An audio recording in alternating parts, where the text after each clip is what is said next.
Hello, dear listener. Welcome to another journey into the depths of history, a time and place both strange and strangely familiar. Before we begin, I invite you to make yourself comfortable, perhaps nestled in bed or reclining in your favorite chair. If you enjoy these quiet excursions through the past, designed to relax, inform, and even lull you into restful sleep, I encourage you to subscribe to this channel. And please, leave a comment sharing where in the world you're listening from and what time of day or night it is for you right now. It's a delight to know that these half-whispered tales reach so many ears in so many distant places.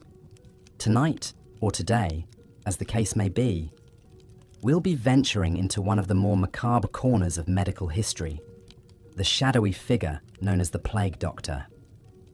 Amid the great plagues that ravaged medieval Europe, this ominous spectre emerged, clad head to toe in black, with a long beak-like mask, a wide-brimmed hat, and a staff to prod and examine the afflicted. The Plague Doctor is an image at once chilling and captivating, a grim symbol of humanity's age-old battle against epidemic disease. But who were these men behind the masks? What did their day-to-day existence entail as they wandered the narrow, fetid streets of plague-stricken towns and villages? What theories and treatments did they employ, and to what effect? How were they viewed by their patients and contemporaries? And what legacy, what lessons do they leave us centuries later as we grapple with our own invisible enemies? These are some of the questions we'll ponder together in this dimly lit chat. As we begin, let's set the stage. Picture a typical medieval European town in the 14th century. The cramped, crooked streets are lined with wood frame houses, their upper stories jutting out precariously over the paths below. The air is thick with the smells of human and animal waste, rotting food, and smoke from hearth fires. In the marketplace, hawkers and hagglers shout and gesture over baskets of bread, barrels of ale, and bolts of coarse-spun cloth. A blacksmith hammers away at his forge, while a tanner scrapes hides in a vat of urine, and a chandler dips wicks into tallow. Church bells toll the hours as black-robed monks shuffle past on their way to prayer. Death and disease are no strangers here. Infections, accidents, malnutrition, and childbirth complications fill fresh graves with grim regularity. The people are inured to loss and suffering as immutable facts of life. But even they cannot imagine the catastrophe that is about to engulf them. An apocalypse of unrivaled proportions that will upend every aspect of society and give rise to a new macabre breed of medical men. The year is 1347, and the Black Death is about to make landfall in Europe. Like a dark tide, the pestilence sweeps in from the east, carried on the ships of merchants and marauders. It creeps along trade routes and caravan trails, clings to the hooves of horses and the hems of cloaks. From the shores of Italy and France, it surges across the continent in wave after relentless wave. The populations of whole regions are decimated, cut down like stalks of wheat before a scythe. In Siena, 80,000 perish in the span of just 6 months. Florence loses 60% of its citizens. England and Wales, half their inhabitants. Before it runs its course, as many as 200 million lives will be claimed across Europe, Asia, and Africa. An unfathomable toll. The social and psychological scars will linger for generations. Medieval medicine, for all its celebrated universities and learned treatises, is woefully unequipped to combat this menace. It is an ancient art, passed down from the Greeks and Romans, still rooted in the idea of balancing the 4 cardinal humours: blood, phlegm, yellow bile, and black bile. Sickness, physicians believe, arises from an excess or deficiency of these vital fluids.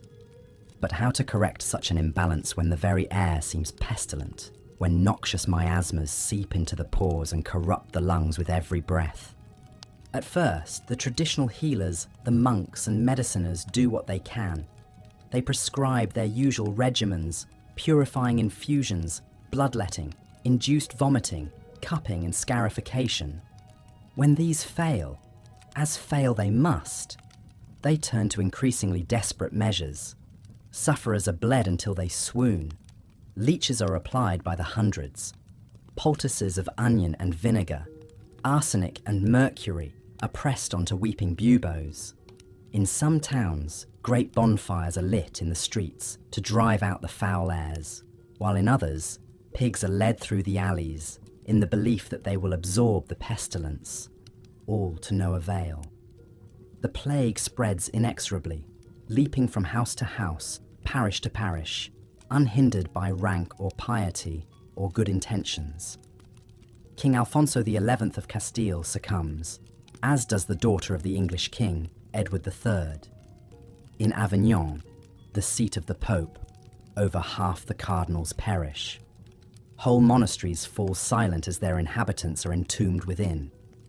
As fear and despair mount, a dark undercurrent of suspicion takes hold. Someone, something, must be to blame for this calamity. Surely it is a punishment from God, a scourging of humanity for its manifold sins. Or perhaps there is a more earthly culprit, a human hand behind the horrors. Rumours circulate of Jews poisoning wells, of lepers and beggars spreading contagion for spite. Pogroms and witch hunts flare up, adding to the unfolding tragedy. Amidst this chaos, the plague doctor makes his first appearance. With the established medical authorities overwhelmed and traditional treatments proving futile, city governments begin hiring these specialised practitioners on short-term contracts to attend to the infected. Many are young physicians just starting their careers, driven by a mix of civic duty, scientific curiosity, and economic desperation. Others are barber surgeons, apothecaries, or even laymen with no medical training at all, lured by the promise of steady pay in a time of upheaval.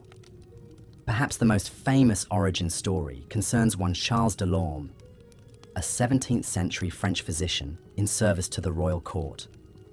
Delorme is often credited with inventing the iconic plague doctor outfit, though in truth, similar protective garments had been in use for hundreds of years prior. Nonetheless, his design became the archetype, the one immortalized in countless woodcuts and engravings, and still instantly recognizable today. Picture, if you will, this uncanny figure, clad head to toe in heavy black oilcloth, the fabric stiff and glossy and reeking of wax. Beneath a wide-brimmed leather hat, a mask with glass eye openings, and a long, beak-like protrusion juts out, stuffed with straw, herbs, and spices to filter the air. The hands are encased in thick leather gloves, the feet in tall boots, and in one hand, a slender wooden cane, used to examine patients from a safe distance. Imagine this spectral shape looming in your doorway as you lay fevered and writhing on a sweat-soaked cot. The moans of your family echoing from the next room. The stench of sickness and death inescapable. How terrifying and alien he must have appeared, this ominous emissary, as much a symbol of dread as of hope. In one account, a plague doctor is mistaken for the Grim Reaper himself and chased out of town by a mob. It's not hard to see why.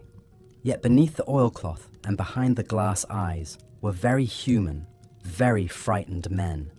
They were not immune to the pestilence, and they knew it, hence the elaborate precautions. Many did it out of a sense of duty, feeling, as one surgeon wrote, that honour and conscience obliged them to lend their aid to the individuals and the people who had paid for and nourished their studies. Others, less altruistically, were drawn by the promise of generous wages in a destabilized economy. Some plague doctors made small fortunes, charging exorbitant fees to desperate towns. Others took bribes from bereaved families to falsify death certificates, marking the plague's victims as casualties of more mundane illnesses, so they could be given proper burials rather than tossed ignominiously into mass graves. Of course, many paid the ultimate price themselves, succumbing to the contagion, and adding their own corpses to the growing piles. So what did a typical day entail for these enigmatic figures? For some, the grim routine began even before dawn, with a visit to the plague pits, those ghastly trenches where the dead were heaped like cordwood. Here, the plague doctor would examine any newly delivered bodies, documenting age, sex, apparent symptoms, and time of death for the city records. He would also oversee the body carriers, the night soil men tasked with hauling away the pestilent remains. Once the sun rose, the doctor would make his rounds, moving from house to house and street to street, his ominous silhouette heralded by the tolling of a bell and cries of, "Bring out your dead!" He would knock at each door with the butt of his cane, calling for the sick to be brought forth. Then, from a safe distance, he would inspect the sufferers, taking note of fever, chills, buboes, blackened extremities. He would consult with whatever family remained, offering prognoses and prescribing treatments. And what treatments they were. Steeped in the ancient Greek notion of balancing the humours, and with only the dimmest understanding of human anatomy, let alone germ theory, the plague doctor's arsenal was a grim collection of folk remedies, superstitions, and what can only be described as sanctioned quackery. Bloodletting by lancet or leeches was a mainstay, thought to remove excess or bad blood. Likewise, purging with laxatives and emetics to void the body of imagined toxins. Buboes were poulticed or lanced, and oozing wounds cauterized with boiling oil or red-hot irons. Other cures were even more outlandish. Mercury and arsenic compounds were prescribed, on the theory that like cures like. Crushed emeralds and pearls were administered as tonics. Potions of ground unicorn horn were sold for exorbitant sums. Plague waters, containing everything from treacle to the pus of dead buboes, were hawked as cure-alls. One concoction, the famous theriac, contained over 60 ingredients including viper flesh, opium and cinnamon, and had to be aged for years like a fine wine. Of course, none of it worked. Or rather, nothing worked consistently or predictably. Some sufferers did recover, whether due to natural immunity, sheer chance, or perhaps the occasional lucky remedy that stumbled upon a legitimate curative property. But the vast majority succumbed, their agonies compounded by the ministrations of their masked attendants. Yet the plague doctors soldiered on, driven by duty, desperation, or delusion. They sustained themselves however they could, some with drink or opium, others with gallows humour or grim fascination at the bodily ravages they witnessed. A rare few, like the Italian poet-physician Michele Savonarola, found solace in writing, leaving behind harrowing accounts of their experiences. I examined the bodies of the dead, inspected the entrails, and observed the fluids, Savonarola wrote. I opened many corpses. I did not fear death. I served the sick with constancy, and I learned much from these cases. Among the ranks of these dark angels were a few figures who achieved a measure of renown, or at least notoriety, in their own time. Perhaps the most famous was Nostradamus, the French astrologer and reputed prophet, who began his career as a plague doctor in the 1520s. For years, he tended to the stricken in Provence, allegedly pioneering a rose pill of his own devising, the ingredients of which are now lost. While some hailed him as a miracle worker, others accused him of sorcery and Satanism. Ultimately, Nostradamus left medicine behind to devote himself to the occult arts for which he is now remembered. Another notable figure was Paracelsus, the Swiss-German philosopher and physician who rejected the traditional humoral theories in favour of a more alchemical approach. Paracelsus saw the plague as a poison that could be countered with other poisons, including mercury and arsenic. He also championed the use of opium to relieve suffering, a practice that earned him both praise and condemnation. Though he himself succumbed to the plague in 1541, Paracelsus's ideas helped to challenge the stale orthodoxies of medieval medicine. Lesser-known plague doctors made their marks in other ways. There was John of Burgundy, who published a widely read treatise on the epidemic, advising a regimen of bleeding, purging, and the application of a live chicken to draw out the pestilence. There was Thomas Fairford, an Englishman who claimed to have cured hundreds with a nostrum made of honey, treacle, and the scrapings of human skulls. And there was Michel de Nostradam, not to be confused with the aforementioned Nostradamus, who attained a sort of grim celebrity for his flamboyant costume, which featured red leather boots and a cloak embroidered with scorpions and magical symbols. As the plague finally began to loosen its grip in the late 17th century, the figure of the plague doctor gradually faded from the scene. Their services were no longer in such desperate demand, and many of their more outlandish remedies were coming under increasing scrutiny and ridicule from a new generation of empirically minded physicians. Some, like Nostradamus, reinvented themselves in other lines of work. Others simply retired on their earnings or faded into obscurity. But the plague doctor was not to be forgotten. He had seared himself into the popular imagination, becoming a stock character in folklore, literature, and art. In the Danse Macabre and other Memento Mori works, he appeared as a skeletal figure leading the doomed in their final procession. In the drawings of Albrecht Dürer and the woodcuts of Hans Holbein, he loomed as a dark messenger, a spectre of dread and fascination. Writers and poets seized on his eerie mystique as well. Boccaccio featured a plague doctor character in his Decameron, as did Defoe in A Journal of the Plague Year. Edgar Allan Poe invoked the Mask of the Red Death in his famous story. More recently, the video game Assassin's Creed featured a plague doctor villain, while Japanese manga and anime have reimagined the character as a kind of gothic superhero. For all this darkly romantic appeal, it's worth pausing to consider the real human tragedy behind the plague doctor's macabre iconography. These were men confronting a horror of unimaginable scale, armed with little more than pseudoscience, superstition, and a hideous costume. That some acted out of noble self-sacrifice and others out of crass opportunism is perhaps less revealing than the fact that, in the face of such overwhelming calamity, human beings responded with the same mix of altruism and avarice, curiosity and terror, reason and raving that we always have. If there is a lesson to be drawn from the plague doctor's grim visage, perhaps it is simply this: that in times of crisis, people will always grasp for whatever certainty they can, however illusory or ill-conceived. They will place their faith in shamans and showmen, in folk cures and old wives' tales, in prayer and portent and desperate quackery. And sometimes, in their confusion and despair, they will lash out at convenient scapegoats, seeing in the other the spectres of their own dread. It's a lesson we might take to heart in our own era of pandemic anxiety and cultural unease. When confronted with the uncanny and implacable, the perils both microscopic and ineffable, how do we arm ourselves?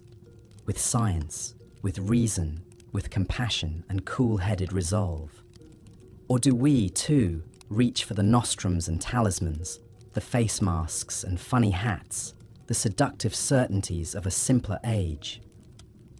As we lie in repose, letting these questions drift and disperse like the imagined miasmas of medieval streets, we might just detect the faint rattle of the plague doctor's cane, that hollow memento mori tapping at the door of history, warning of the perils of forgetting, and inviting us always to reckon with our fragile humanity. From this snug vantage, across the centuries and yet not so very far at all, the plague doctor keeps his eternal vigil, a grim reminder, and perhaps, in his own strange way, a guardian and guide. And with that, dear listener, we will draw this darkly dreamy discourse to a close.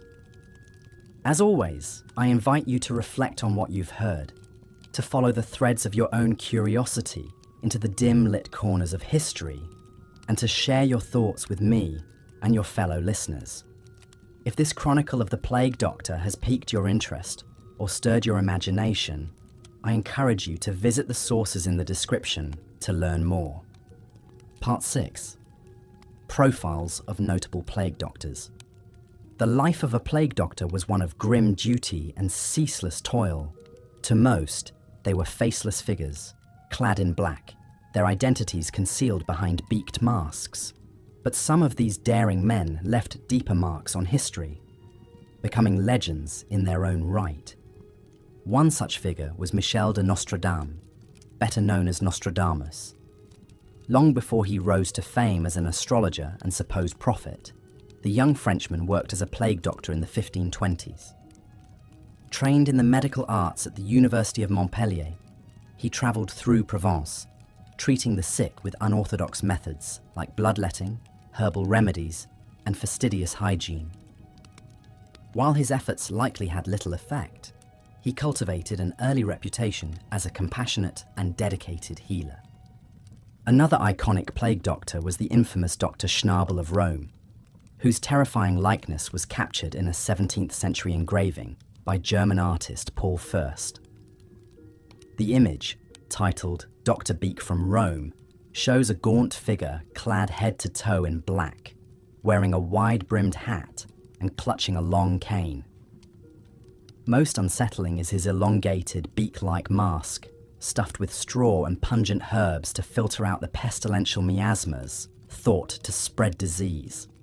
According to legend, Schnabel lured the plague out of Rome like a Pied Piper, leading the Black Death away with his echoing cries of "I am the Plague Doctor."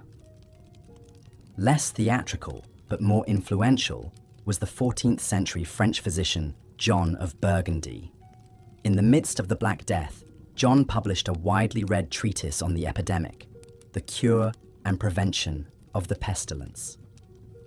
His prescriptions blended Galenic medicine with folk remedies and religious rituals. He promoted bloodletting, purging, and the use of theriac, a cure-all concoction that typically included viper flesh, opium, and up to 80 other ingredients. John also stressed the importance of prayer, penitence, and pilgrimage to ward off the plague, which he attributed to a triple conjunction of Saturn, Jupiter, and Mars. While John's remedies had little effect on the implacable bacterium behind the plague, his writings shaped the medieval medical response to the greatest health crisis in European history. These notable plague doctors, from the famous to the forgotten, shared a common purpose: to minister to the sick and dying in times of unspeakable horror. They confronted the Black Death with the limited tools and knowledge of their time, often at great personal risk. Some, like Nostradamus, went on to greater fame in other pursuits.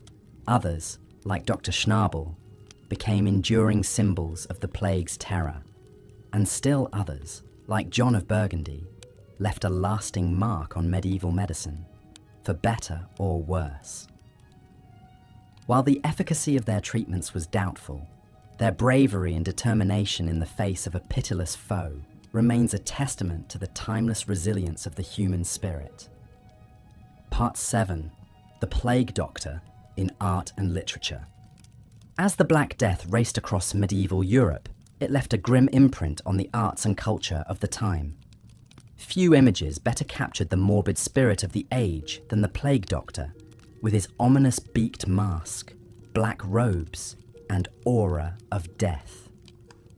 This chilling figure soon became a stock character in medieval and Renaissance art, appearing in manuscript illustrations, woodblock prints, and haunting oil paintings.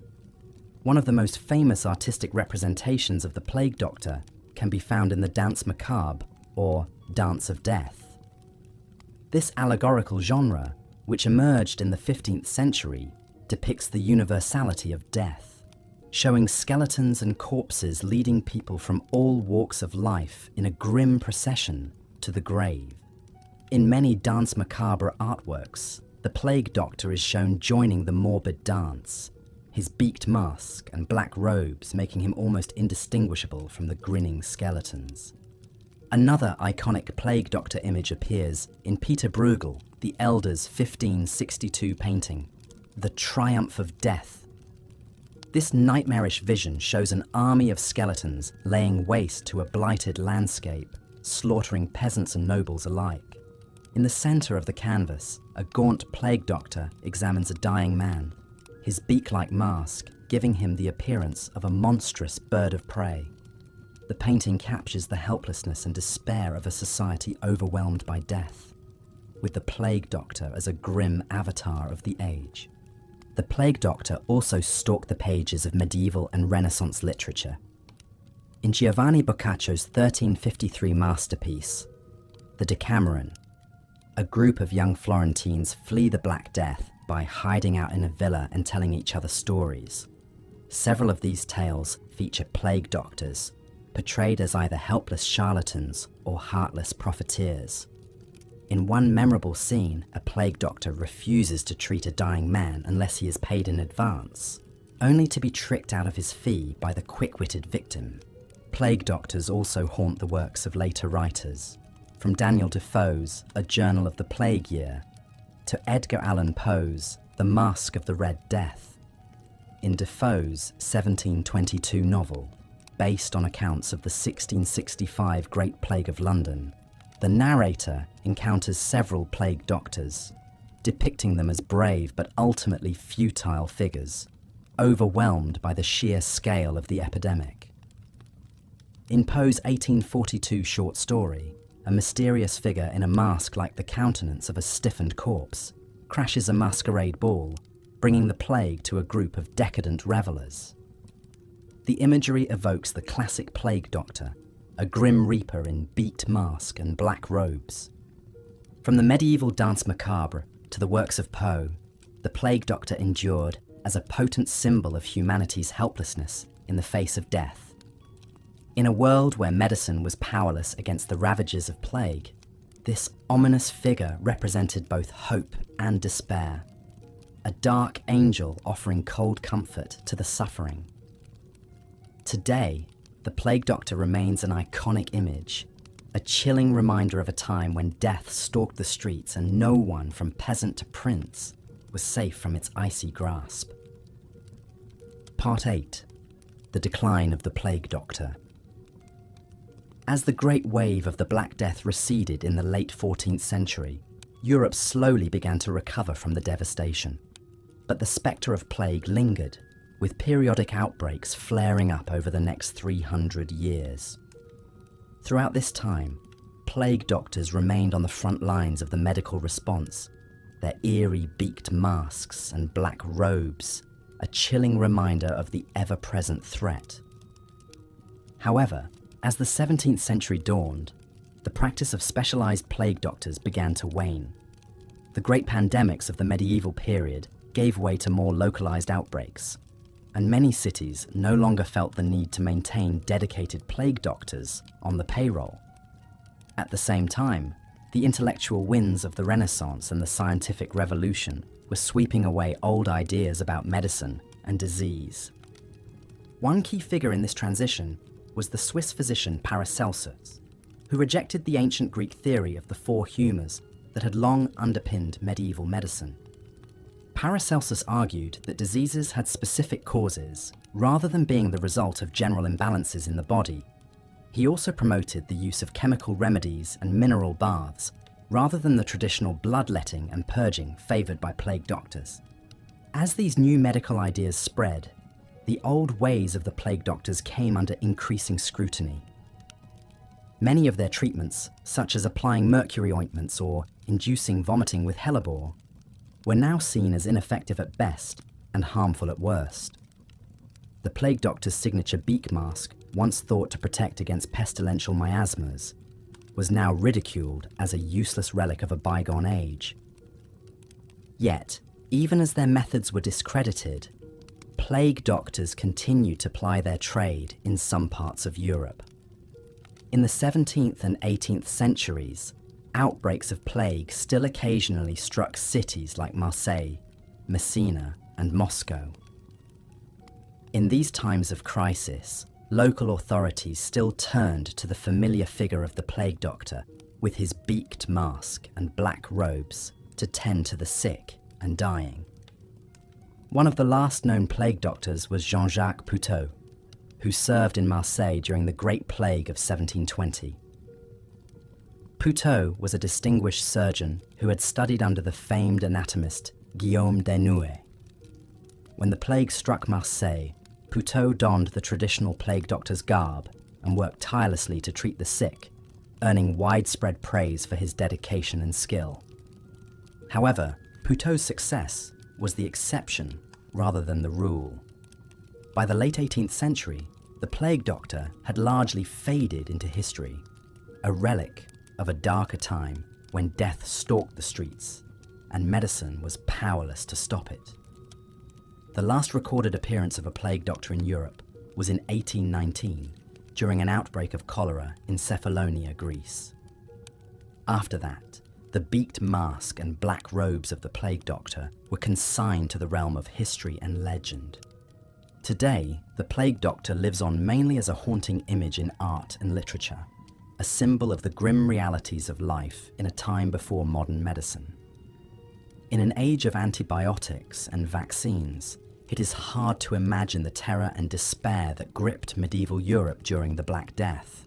But the plague doctor remains a chilling reminder of a time when death was always just a breath away and humanity struggled to find hope in the face of an implacable foe.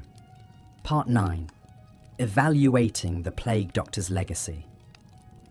Looking back from the vantage point of the 21st century, it is easy to dismiss the medieval plague doctor as a hopeless quack, peddling futile remedies in the face of an unstoppable disease. And indeed, it is true that many of their treatments, from bloodletting to mercury ointments, did little to stem the tide of the Black Death. Some plague doctors were undoubtedly charlatans or profiteers, exploiting the desperation of a society in crisis for personal gain. Yet to simply write off the plague doctor as a historical curiosity or a cautionary tale would be to miss the deeper significance of their legacy. In a time of unimaginable horror and suffering, these brave men and women stepped forward to confront an enemy that no one understood and few could escape. They did so with little knowledge of the true nature of the disease they faced, armed only with the limited tools and theories of medieval medicine. In this sense, the plague doctor can be seen as a symbol of human resilience and compassion in the face of overwhelming adversity. At a time when many were understandably tempted to flee or hide from the contagion, the plague doctor chose to stay and fight, often at great personal risk. They tended to the sick and dying, offering what comfort and solace they could, even if their treatments were largely ineffective. Moreover, while the plague doctor's methods may have been misguided by modern standards, they represented the best medical knowledge of their time. The theory of the four humours, which held that disease was caused by imbalances in the body's fluids, had been the foundation of Western medicine since the days of Hippocrates. The plague doctor's signature beak mask, stuffed with sweet herbs to filter out bad air, was a logical extension of the prevailing miasma theory of disease. In this light, the plague doctor can be seen as a forerunner of the modern medical professional, bravely confronting the great health crises of their age with the tools and knowledge available to them. Just as today's doctors and nurses have battled COVID-19 with ventilators and experimental vaccines, the plague doctors of old fought the Black Death with leeches and poultices, doing the best they could in the face of a terrifying unknown. Of course, the plague doctor was not a perfect hero. Like all human beings, they were a product of their time, with all the flaws and limitations that entailed. Some undoubtedly used their position for personal enrichment or power, exploiting the suffering of others for their own gain. And their reliance on superstition and folk remedies undoubtedly caused harm to many of their patients. But to focus solely on these flaws would be to miss the larger picture. The Plague Doctor, for all their faults, represented a glimmer of light in a time of profound darkness. They offered hope and solace to a society in the grip of an existential crisis, providing a reminder that even in the worst of times, human compassion and resilience can endure. Conclusion: lessons from the Plague Doctor. In the end, perhaps the most enduring legacy of the medieval Plague Doctor is the lessons they offer for our own time. In an age of global pandemics, climate change, and social upheaval, the spectre of the Plague Doctor looms large, a reminder of the fragility of human life and the limits of our control over the natural world. Like the Plague Doctors of old, we too are confronting a terrifying and invisible enemy, armed only with the imperfect tools of our own time. And like them, we have seen the best and worst of human nature in the face of crisis, from acts of selfless heroism to the spread of misinformation and the exploitation of fear for personal or political gain. Yet the story of the Plague Doctor also offers hope. It reminds us that even in the darkest of times, there are always those who will step forward to serve and protect their fellow human beings. It shows us that progress is possible, even in the face of overwhelming odds, and that the pursuit of knowledge and understanding can light the way through the darkness. Perhaps most importantly, the legacy of the Plague Doctor reminds us of the enduring power of human compassion and resilience. In a world that can often seem cold and indifferent to our struggles, the Plague Doctor stands as a symbol of our capacity to care for one another, even in the face of unimaginable suffering and loss. As we confront the great challenges of our own time, we would do well to remember the lessons of the Plague Doctor, to embrace science and reason, while also recognizing the limits of our knowledge, to act with courage and compassion, even in the face of fear and uncertainty, and to never lose sight of our shared humanity, even in the darkest of times. For in the end, it is this spirit of resilience and compassion that will see us through the trials ahead, just as it sustained our ancestors through the horrors of the Black Death. And as we look back on the haunting figure of the Plague Doctor, cloaked in black and beaked in mystery, we may find in their example a glimmer of hope for our own uncertain future. So let us honour the legacy of the Plague Doctor, not as a relic of a bygone age, but as a timeless reminder of the best and worst of human nature. Let us learn from their mistakes and emulate their courage as we confront the great challenges of our own time with the same spirit of compassion and resilience that sustained our ancestors through the darkest days of history.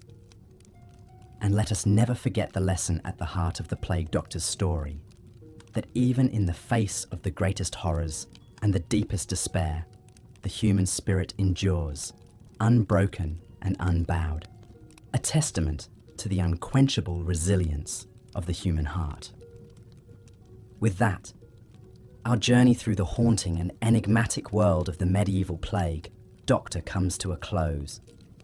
From the dark days of the Black Death to the dawn of modern medicine, this strange and iconic figure has left an indelible mark on our history and our imaginations.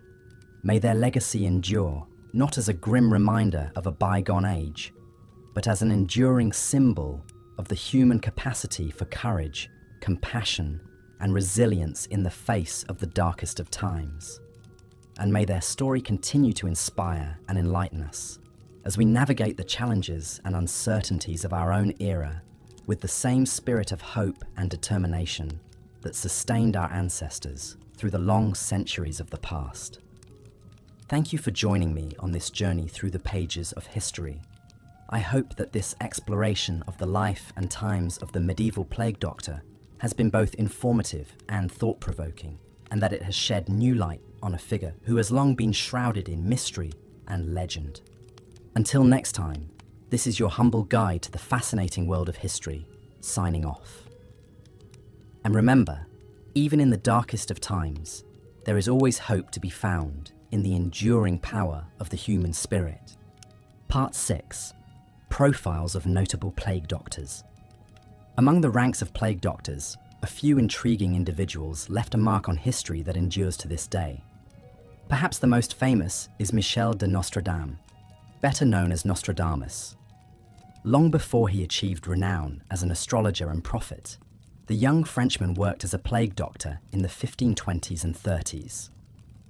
Nostradamus treated hundreds of patients during outbreaks in Montpellier and Aix-en-Provence, displaying a dedication that earned him the respect of locals.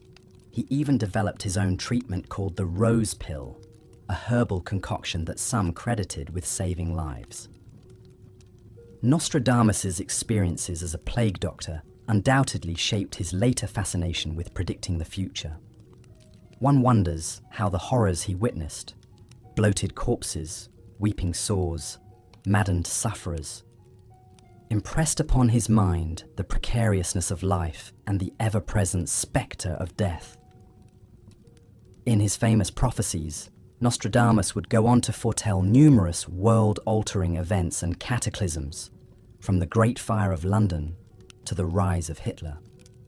Perhaps his visions of a bleak, pestilence-ravaged future began with the all-too-real nightmares of plague hospitals.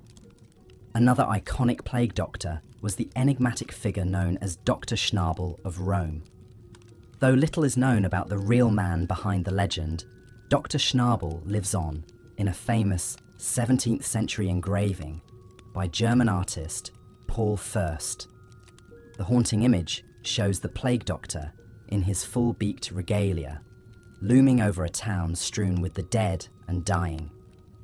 According to folklore, Dr. Schnabel could lure the plague out of a city by permitting it to cling to his waxed leather coat.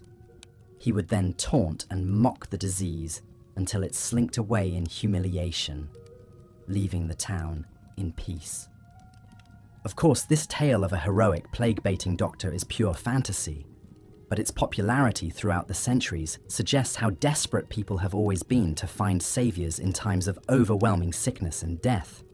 Dr. Schnabel represents the hope that even against an unstoppable pandemic, clever and daring individuals can make a difference through ingenuity and willpower. On the scholarly front, one plague doctor stood out for his contributions to medical literature. In 1365, John of Burgundy published his influential treatise on the epidemic, which guided generations of plague doctors in their fight against the scourge. John promoted remedies that were advanced for the time, like bloodletting, purgative medicines, and herbal fumigation. But he also prescribed some rather horrifying treatments, like applying a plaster made from tree frogs, or drinking a brew containing powdered gems and unicorn horns.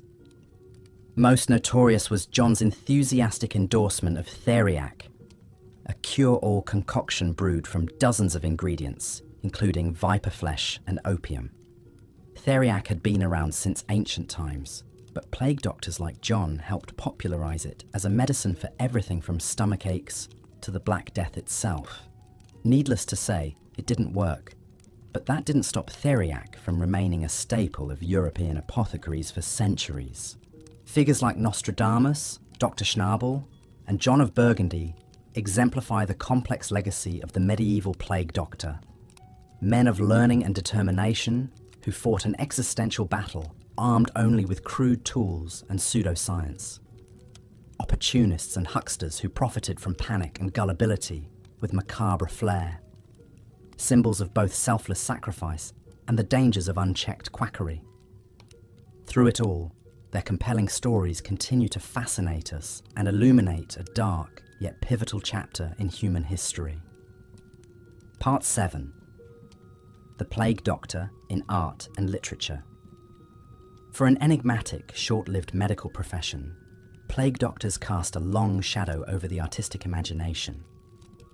Their iconic beaked visage crops up again and again in medieval and Renaissance art, often as a grim symbol of the omnipresence of death. One of the earliest known representations is a 15th century French illuminated manuscript showing a hawk-like plague doctor looming over a sickbed. The sinister figure points an accusatory finger at the dying patient, as if condemning them to their fate. This association between plague doctors and the inescapable spectre of mortality reached its apex in the Danse Macabre, or Dance of Death. A common motif in late medieval artwork, the Danse Macabre depicts characters from all walks of life, kings, peasants, bishops and children, being led to the grave in a morbid conga line, and who gleefully presides over this ghoulish scene? None other than the plague doctor, skeletal and beaked, ushering souls into the afterlife with a bony hand. Plague doctors also haunted the edges of Renaissance masterpieces like Peter Bruegel's famous painting, The Triumph of Death. Amidst the apocalyptic hellscape of rampaging skeletons and burning ships, a plague doctor can be spotted nonchalantly strolling through the chaos, unperturbed by the wholesale destruction around him. Here, the plague doctor almost merges with the figure of death itself, an implacable agent of doom calmly going about his business. In literature, plague doctors often embodied the darkly comedic absurdities of a world turned upside down by pandemic. Boccaccio set the template in his Decameron, which follows 10 young Florentines as they escape the Black Death and pass the time telling bawdy tales. The first story centers on the pompous Dr. Simone de Villa, a quack who claims he can diagnose patients just by looking at their urine. When a prankster switches samples as a joke, hilarity ensues as the clueless doctor reads the ailments of a pregnant woman in a man's pee. Other writers deployed plague doctors as more tragic figures, like Daniel Defoe in his pioneering novel, A Journal of the Plague Year. Though not a central character, Defoe's fictional physician Dr. Heath somberly dispenses advice and attends to the mounting dead with stoic resolve. He represents the futility of human efforts against an indomitable plague, but also the necessity of perseverance in the face of hopelessness. The image of the plague doctor reached its most romantic and macabre zenith in the works of Edgar Allan Poe. Poe name-dropped plague doctors in several tales, most famously in The Mask of the Red Death. In this story, Prince Prospero and his nobles attempt to seal themselves off from a hideous pestilence in a Gothic abbey. At a climactic masquerade ball, a mysterious guest arrives dressed in funeral robes and a bloody beaked mask, the Red Death incarnate as a plague doctor. One by one, the horrified revelers succumb to the disease, realizing too late that death comes for us all. From medieval manuscripts to the genius of Poe, plague doctors endure in our artistic memory because they so hauntingly fuse the identities of healer and harbinger of doom. With their ominous garb and prophetic presence, plague doctors have always been ready-made metaphors for the allure and terror of mortality. Even today, they remain a visual shorthand for our deepest fears of contagion, isolation, and the unknown. Part 8. The Decline of the Plague Doctor. As the cataclysmic waves of the Black Death receded in the late 17th century, so too did the sight of plague doctors stalking the streets of Europe's cities. The practice of contracting specialized physicians to treat plague victims faded as major outbreaks became more infrequent and advances in sanitation gradually reduced the severity of the disease. By the dawn of the Enlightenment, plague doctors had largely vanished from the medical landscape, relegated to the realm of memory and myth. Several factors contributed to the decline of the plague doctor. One was simply a drop in demand as the plague itself became less of an existential threat. Bubonic plague remained a deadly problem well into the 19th century, particularly in Eastern Europe and the Ottoman Empire. But it no longer triggered the same level of all-encompassing panic and social breakdown that had defined the medieval experience. As plague evolved into more of a persistent nuisance than a civilization killer, the need for dedicated plague fighters diminished. At the same time, the intellectual tides were turning against many of the core beliefs and practices of the plague doctor tradition. The ancient Greek concept of humoral medicine, which had dominated Western medicine for centuries, was increasingly discredited by new scientific ideas in the 16th and 17th centuries. Reformers like Paracelsus and Vesalius challenged the notion that disease resulted from imbalances in bodily fluids, instead proposing chemical and anatomical explanations. As this new empirical approach took hold, many scholars began to question the value of plague doctors' traditional remedies like bloodletting, forced purgation, and toxic medicines like mercury and arsenic. In 1665, the English physician Nathaniel Hodges published a scathing treatise on the plague, dismissing the ignorant plague doctors and their methods as useless at best and fatal at worst. For Hodges, the way to fight epidemics was not beaked masks and leeches, but observation, quarantine, and good hygiene. Of course, the plague doctor didn't disappear overnight. In some parts of Europe, particularly areas frequently ravaged by Ottoman armies and their pestilential baggage trains, plague doctors remained a fixture well into the 1700s. In 1720, a Russian plague doctor was reportedly beaten to death by an angry mob who thought his fumigation rituals had unleashed demons upon their village. But by the Napoleonic era, the plague doctor was essentially extinct, more likely to be seen as a character at a costume ball than on an actual battlefield with disease. The beak doctor persisted as a visual symbol of past pandemics, of misguided medical practices, of the thin line between life and death. But the living profession had slipped into the mists of history. This demise reflects the broader trend away from specialized crisis doctors and towards more formalized, institutionalized medicine in the modern era. In their time, plague doctors represented a medical emergency response system, hired on short-term contracts to handle sudden disease flare-ups.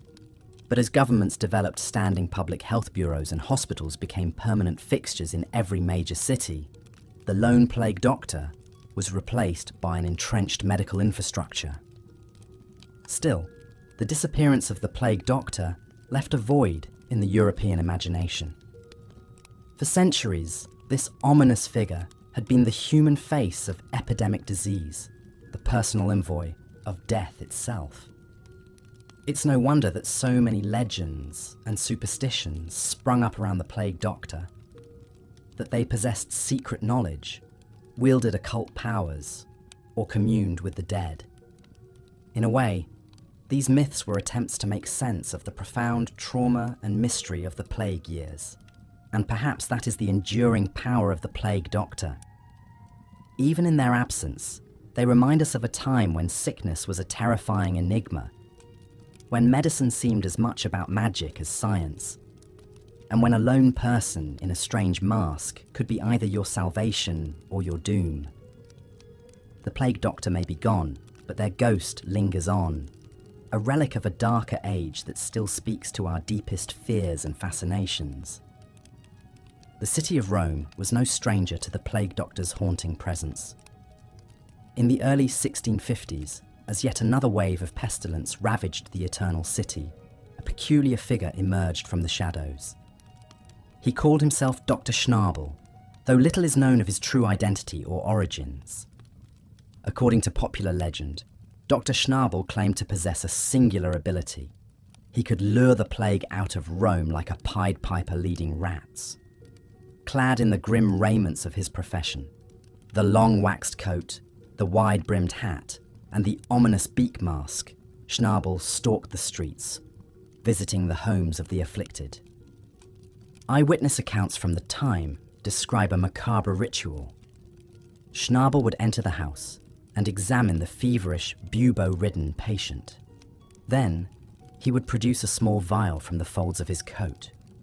This, he claimed, contained a secret essence, a distillation of the plague itself. With great ceremony, Schnabel would open the vial and begin to chant in an unknown tongue, his voice muffled behind the beaked mask. The essence, he said, would draw the pestilence out of the victim's body and back into the vial. He would then stopper the container, sealing the disease inside. Night after night, Schnabel repeated this grim performance, moving from house to house, street to street. As word of his strange practice spread, so too did tales of his success. Some swore that his treated patients recovered at a remarkable rate, that the black boils receded and the fever broke. Of course, in an age of superstition and desperation, rumours took on a life of their own. There were darker whispers as well, that Schnabel was a sorcerer, that his essence was a witch's brew, that he'd made a pact with the devil himself. As the epidemic began to wane, Dr. Schnabel vanished from the streets as suddenly as he'd appeared. Some said he left Rome, others that he succumbed to the very plague he fought. Still others whispered that he never existed at all, that he was a mass delusion born of collective terror and grief. Though his historicity remains uncertain, Dr. Schnabel's legacy endures to this day in a famous engraving from the time. It depicts a gaunt figure in full plague doctor regalia, looming over a city in the grip of pestilence. The image captures the unsettling duality of the plague doctor, at once a beacon of hope and a harbinger of death. This duality is a recurring theme in the plague doctor's representation in art and literature across the centuries. In the late Middle Ages and early Renaissance, as the Black Death seared itself into Europe's collective psyche, the plague doctor became a stock figure in a variety of artistic traditions. One of the most famous and chilling examples is the Danse Macabre, or Dance of Death. This allegorical genre, which emerged in the wake of the plague, depicts the universality of death, showing skeletons leading people from all walks of life in a grim procession to the grave. In many Danse Macabre works, the plague doctor appears as a central figure, a grinning skeleton clad in the iconic beaked mask and black robe. One famous fresco in the Cemetery of the Innocents in Paris, painted in 1424, shows a skeletal doctor leading the dance, a morbid parody of a medical professional. Another iconic work that features plague doctor imagery is Peter Bruegel, the Elder's 1562 painting, The Triumph of Death. In this apocalyptic scene, legions of skeletons lay waste to a blighted landscape, slaughtering the living without mercy. Among the chaos, a figure in a plague doctor's robe can be seen tending to the dead and dying, a grim reaper in medical garb. These macabre depictions reflect the deep psychological scars left by the Black Death and its recurrences. For medieval and Renaissance Europeans, the plague doctor became a symbol of mortality itself, a spectre of the omnipresent threat of pestilence. This symbolism carried over into literature as well. In the 14th century, Italian author Giovanni Boccaccio wrote The Decameron, a collection of tales set against the backdrop of the Black Death. In one story, a group of young nobles fleeing plague-ridden Florence encounter a mysterious figure in a black cloak and mask, a clear allusion to the plague doctor. Centuries later, the plague doctor would resurface in the works of Gothic and horror writers. Edgar Allan Poe's 1842 short story, The Mask of the Red Death, features a sinister figure in a funeral shroud and corpse-like mask, an embodiment of the plague itself. While not explicitly a plague doctor, the character draws on the same iconography of death and disease. In more recent times, the plague doctor has been reimagined in everything from steampunk novels to video games, a testament to the enduring power of this macabre symbol. Even in an age of modern medicine, the image of the beaked mask and black robe continues to evoke a primal fear, a reminder of our vulnerability in the face of pandemic. But as the Black Death receded into history and new theories of disease emerged, the practice of the plague doctor began to decline. By the 17th century, the medieval humoral theories that underpinned their treatments were increasingly challenged by new schools of thought. The Swiss physician Paracelsus, considered one of the fathers of toxicology, rejected the idea that disease was caused by an imbalance of bodily fluids. Instead, he proposed that illnesses had specific external causes, paving the way for modern germ theory. Under this new paradigm, the plague doctor's arsenal of bloodletting, purging, and toxic mercury treatments seemed increasingly archaic and ineffective. As outbreaks became less frequent and less severe, the need for specialized plague doctors diminished. By the 18th century, the plague doctor was largely a figure of the past, a relic of a darker age. Some isolated cases of plague doctors being deployed still occurred, particularly in Eastern Europe and Russia, but these were increasingly rare. One of the last recorded instances of a plague doctor in action was during the 1770 to 1772 Moscow plague epidemic. The Russian Empress Catherine the Great, desperate to contain the outbreak, ordered a team of plague doctors to the city to treat the sick and enforce quarantines. But even in this late case, the effectiveness of the plague doctors was limited. Contemporary accounts suggest that many were poorly trained and equipped, and some may have even contributed to spreading the disease through improper handling of patients and bodies. As the Age of Enlightenment gave way to the modern era, the plague doctor faded into the mists of history. Their legacy, however, endured, not as a model of medical efficacy, but as a powerful symbol of human resilience and fallibility in the face of unimaginable catastrophe. Looking back from the vantage point of the 21st century, it's easy to dismiss the plague doctor as a tragic figure, a misguided purveyor of pseudoscience and superstition. And indeed, many of their practices undoubtedly caused more harm than good, inflicting additional suffering on already traumatized patients. Yet at the same time, there is something undeniably noble in the plague doctor's willingness to confront an existential threat head-on, to wade into the epicenter of a crisis armed with little more than faith, folklore, and a sense of duty. In an age when even the causes of disease were shrouded in mystery, these individuals put themselves at immense personal risk in the service of their fellow citizens. In that sense, the plague doctor's story is a very human one, a tale of ordinary people thrust into extraordinary circumstances, struggling to make sense of the senseless, to find order in chaos. Their methods may have been flawed, but their intentions were often admirable, and in their enduring symbolism, the beaked mask, the black robe, the aura of morbid mystery, the plague doctors left an indelible mark on Western culture. They came to represent not just the horrors of disease, but the eternal human struggle against the unknown and the unknowable. It's a struggle that continues to this day. As the COVID-19 pandemic has so vividly demonstrated, we are not so far removed from our medieval ancestors as we might like to believe. We too have grappled with the suddenness of pestilence, the social and economic upheaval, the feelings of helplessness and despair. And like the citizens of the 14th century Florence or the 17th century Rome, we have turned to our doctors and nurses as beacons of hope in the darkness. We've seen them suited up in protective gear, risking their lives on the front lines of an invisible war. In their courage and dedication, we catch a glimpse of the same spirit that animated the plague doctors of old. Of course, our modern medical heroes are armed with science rather than superstition, with ventilators and vaccines rather than bloodletting and beak masks. But the essential human drama remains the same: the struggle to preserve life and dignity in the face of overwhelming odds. In that sense, the story of the plague doctor is not just a morbid curiosity from a bygone age.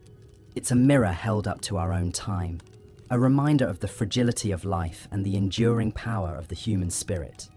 As we look back across the centuries, we can see in the plague doctor a reflection of our own fears and hopes, our own strengths and weaknesses. And in their haunting, iconic image, we find a symbol of the indomitable will to persevere, even in the darkest of times. So perhaps the true legacy of the plague doctor is not found in the annals of medical history, but in the resilience of the human heart. In the face of unimaginable horror, these strange, brave figures stood their ground, offering what comfort and hope they could. And in doing so, they etched themselves forever into the collective imagination, a testament to the unyielding spirit that has carried humanity through its darkest hours. As we navigate the uncertainties of our own time, we could do worse than to remember the plague doctor's example. Not as a model of medical best practices, certainly, but as an emblem of the courage and compassion that shines through in moments of crisis. For as long as there is breath in our lungs and love in our hearts, we will continue to face down the spectres of disease and despair, just as the plague doctors did centuries ago. And in that defiant act of hope, we keep alive the flame of human resilience that has burned through the ages, a light that no darkness can extinguish. So let us honour the memory of the plague doctors, not with unthinking veneration, but with clear-eyed understanding. Let us learn from their mistakes, but also from their bravery. And let us carry forward their legacy, not as a relic of a distant past, but as a living testament to the enduring strength of the human spirit. For in the end, that is what the plague doctor's story teaches us, that even in the face of the most unspeakable horrors, there is always hope, always resilience, always the possibility of grace. And that is a lesson that echoes through the centuries, a light that guides us through the darkest of times, and a reminder of the unbreakable bonds of our shared humanity. As we lay our heads down to rest, let us carry that lesson with us into our dreams. Let us find comfort in the knowledge that, no matter how dark the night may seem, dawn will always come. And let us face the challenges of our own time with the same courage and compassion that animated the plague doctors of old, secure in the faith that, together, we can weather any storm. As the grim spectre of the plague doctor faded into history, their legacy would endure through art, literature, and folklore. For centuries to come, their haunting visage would continue to capture the imaginations of people across Europe and beyond. One of the most famous artistic representations of the plague doctor can be found in the Danse Macabre, or Dance of Death, a common motif in medieval art. These morbid works, often adorning church walls and cemetery gates, depicted the inevitability of death for people of all social classes. Among the skeletons and corpses, one could often spot the ominous figure of the plague doctor, a reminder of the Black Death's indiscriminate reach. Similarly, the plague doctor appears in the iconic Triumph of Death fresco in the Palazzo Abatellis in Palermo, Sicily. Painted by an unknown artist in the late 15th century, this unsettling masterpiece shows Death himself astride a skeletal horse, wielding a scythe as he tramples people from all walks of life. In the background, a cloaked plague doctor tends to the dying, a grim reaper in his own right. These macabre depictions of plague doctors were not limited to the visual arts.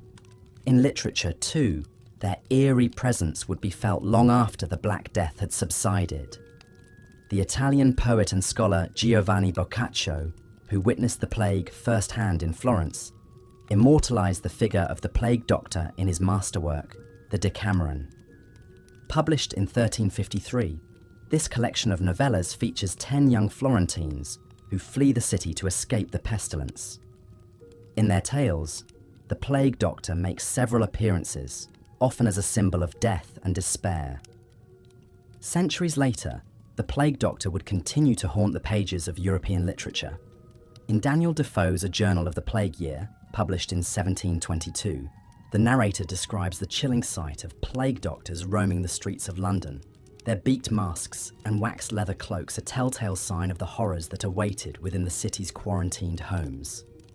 Even in the 19th century, long after the last major outbreak of bubonic plague in Europe, the spectre of the plague doctor lingered in the Gothic imagination. In Edgar Allan Poe's short story, The Masque of the Red Death, a mysterious figure dressed in a blood-spattered robe and mask crashes a masquerade ball, bringing with him the deadly disease. Though not explicitly called a plague doctor, Poe's menacing character bears all the hallmarks of this iconic figure. But while the plague doctor became a staple of art and literature, in the real world, their presence gradually faded away. As outbreaks of plague became less frequent and less severe in the 17th and 18th centuries, the need for specialized plague doctors diminished. At the same time, their methods and cures came under increasing scrutiny from a new generation of medical thinkers. One of the most vocal critics of the plague doctors was the Swiss physician and alchemist Paracelsus. Born in 1493, Paracelsus rejected the traditional Galenic medicine that had dominated Europe for centuries, including the humoral theory that underpinned so much of the plague doctor's work. Instead, he advocated for a new approach based on observation, experimentation, and the use of chemical remedies. Paracelsus dismissed the plague doctors as charlatans and quacks, more interested in collecting their fees than truly helping the sick. Paracelsus's critique was echoed by other medical reformers in the 16th and 17th centuries, such as the French surgeon Ambroise Paré and the English physician Thomas Sydenham. They argued that many of the plague doctor's treatments, like bloodletting and purging, actually weakened patients and made them more susceptible to the disease. As these new ideas gained traction, the practice of hiring specialized plague doctors began to wane. By the 18th century, they had largely disappeared from Western Europe, though a few could still be found in the more remote and backward regions of the continent. In the Balkans and parts of Eastern Europe, for example, plague doctors were still being employed as late as the 1830s to deal with sporadic outbreaks of the disease. But by and large, the plague doctor had become a relic of a darker, more superstitious age. Their legacy, however, endured, not as a model of medical expertise, but as a symbol of the Black Death's unimaginable horrors and the desperate measures people would take to confront them. For us today, it's easy to look back at the plague doctors with a mixture of fascination and revulsion. On one hand, we can admire their bravery in fighting a terrifying disease, often at great personal risk. Many plague doctors were among the few people willing to treat the infected, providing what little comfort and care they could. Some, like Nostradamus, even experimented with new methods and medicines in a genuine attempt to find a cure. On the other hand, we cannot ignore the plague doctor's many shortcomings and failures. For all their good intentions, their methods were often useless at best and actively harmful at worst. In their ignorance of the true causes of disease, they resorted to superstition, pseudoscience, and outright quackery. And in their desperation to be seen doing something, anything, to fight the plague, they sometimes exploited people's fears and made false promises of miraculous cures. In this sense, the plague doctors were not so different from other controversial medical figures throughout history. Like the resurrection men, who dug up fresh corpses for dissection, or the snake oil salesmen who peddled all manner of dubious elixirs. They operated in a moral grey area, blurring the lines between healer and charlatan. But perhaps this is what makes the plague doctor such an enduringly fascinating and unsettling figure. In their story, we see reflected the age-old human struggle to confront the spectre of death and disease. We see the desperate search for answers in the face of the unknown, and the all-too-human tendency to cling to hope, even in the darkest of times. In a way, the plague doctor's legacy is still with us today. Every time we face a new and terrifying epidemic, from the Spanish flu to AIDS to COVID-19, we grapple with the same questions and challenges that confronted the men behind those beaked masks centuries ago. We too must navigate the uncharted waters of a global health crisis, balancing science and superstition, reason and fear, personal risk and public duty. And just like in the time of the Black Death, we often look to our doctors and healers to guide us through the storm. We place our trust and our lives in their hands, hoping that their knowledge and dedication will see us through to brighter days. But as the story of the plague doctors reminds us that trust is a fragile and precious thing, It must be earned through rigorous science, compassionate care, and an unwavering commitment to the truth, even when the truth is difficult or frightening. For in the end, the lesson of the plague doctor is not about medicine or mortality, but about the eternal human struggle to find meaning and purpose in the face of the abyss. It is a reminder that even in the darkest times, there are always those who will step forward to light the way, imperfect and fallible though they may be. And so we remember the plague doctors not as heroes or villains, but as something much more complex and much more human. They were people who confronted the unimaginable with whatever tools and knowledge they had, driven by a sense of duty, compassion, and perhaps a touch of morbid curiosity. In their haunting visage, we see a reflection of ourselves, our fears and our hopes, our weaknesses and our strengths. And in their story, we find a strange and somber comfort, knowing that even in the face of the greatest horrors, the human spirit endures, ever searching for the light amid the darkness. So let us honor the memory of the plague doctors, not with unthinking reverence, but with clear-eyed understanding. Let us learn from their mistakes and their triumphs, their science and their superstition.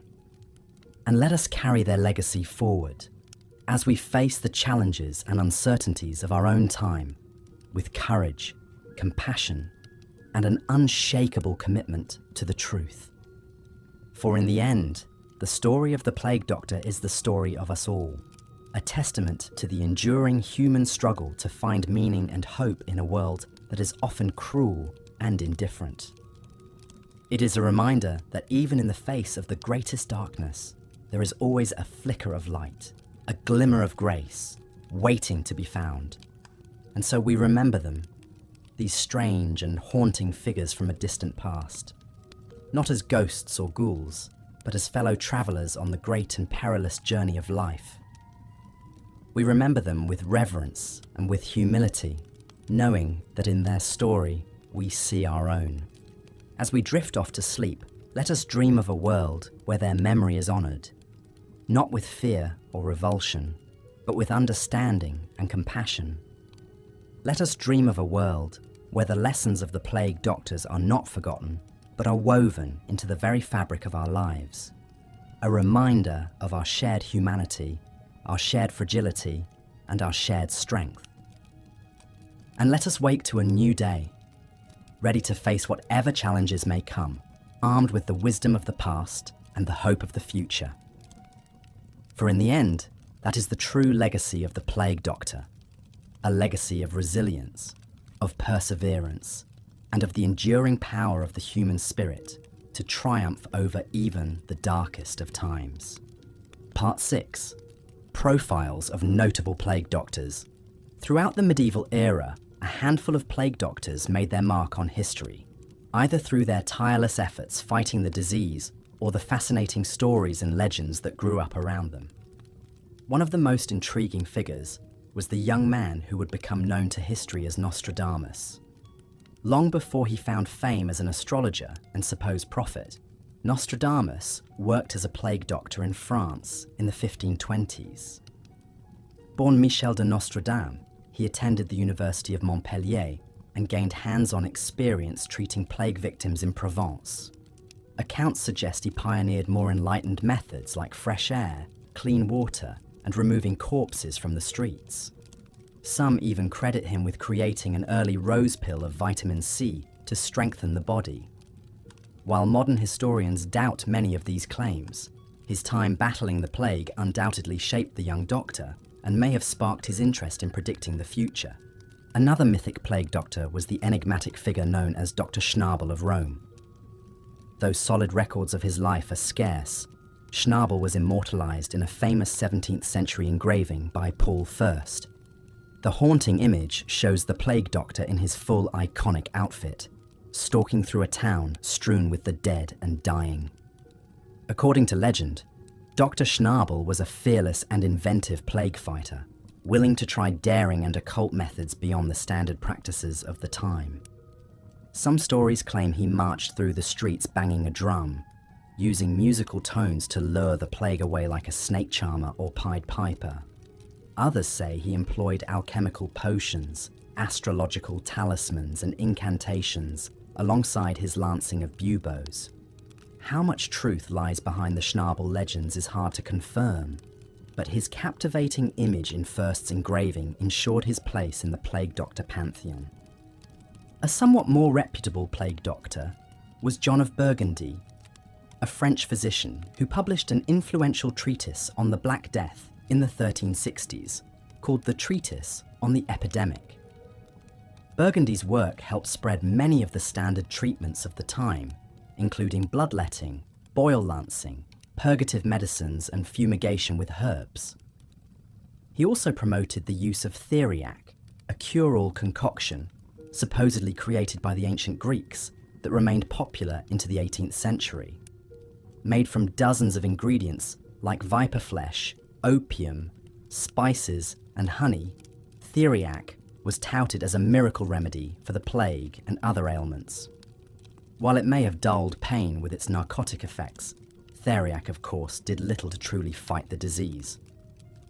Nonetheless, Burgundy's writings helped cement his status as an expert and authority on the plague throughout medieval Europe. These notable figures, Nostradamus the visionary, Dr. Schnabel the eccentric, and John of Burgundy the scholar, represent just a sampling of the many doctors who donned the ominous plague mask and battled the Black Death across the centuries. Some were earnest and dedicated, others opportunistic or misguided, but all contributed to the enduring image and mythos of the plague doctor that still haunts the imagination today. And as their stories spread through whispered tales and printed pages, the plague doctor took on a compelling second life as a figure in medieval and Renaissance art. Part 7. The Plague Doctor in Art and Literature. As the Black Death carved its grim path across Europe, the plague doctor became a darkly captivating figure in the artwork of the era. Many woodcuts, manuscript illustrations and engravings featured skeletally thin plague doctors stalking through towns devastated by disease. In some depictions, the beaked physicians almost seemed to be grim reapers themselves, culling the infected like a personification of death. This macabre medical imagery reached its heights in the 14th and 15th centuries, when artists used plague doctor figures to capture the omnipresent dread and morbidity of a society traumatized by the Black Death. One famous example is the Danse Macabre, or Dance of Death, a common medieval artistic motif showing dancing skeletons, corpses and reapers, representing the all-conquering power of death. Numerous Danse Macabre works included the skeletal plague doctor joining in death's grisly parade. An anonymous 15th century Italian engraving shows a procession of deceased plague victims following a triumphant, scythe-wielding plague doctor against a bleak landscape. Similar scenes appear in the margins of illuminated manuscripts and the exterior carvings of churches, a reminder to viewers that no one was safe from the plague or the beak-masked doctors that heralded it. The plague doctor's ominous silhouette clearly resonated with artists striving to capture the haunting spirit of those death-saturated times. Plague doctors also endured as a literary figure long after the Black Death's peak in the 14th century. In the 1600s, as later outbreaks still menaced Europe, plague doctors appeared in several famous works. The Italian author Giovanni Boccaccio, who survived the plague in Florence, used a plague doctor-like figure as a symbol of human vanity and hypocrisy in his classic story collection, The Decameron. The English writer Daniel Defoe, best known for Robinson Crusoe, mentions plague doctors in his journalistic novel, A Journal of the Plague Year, based on the 1665 London outbreak.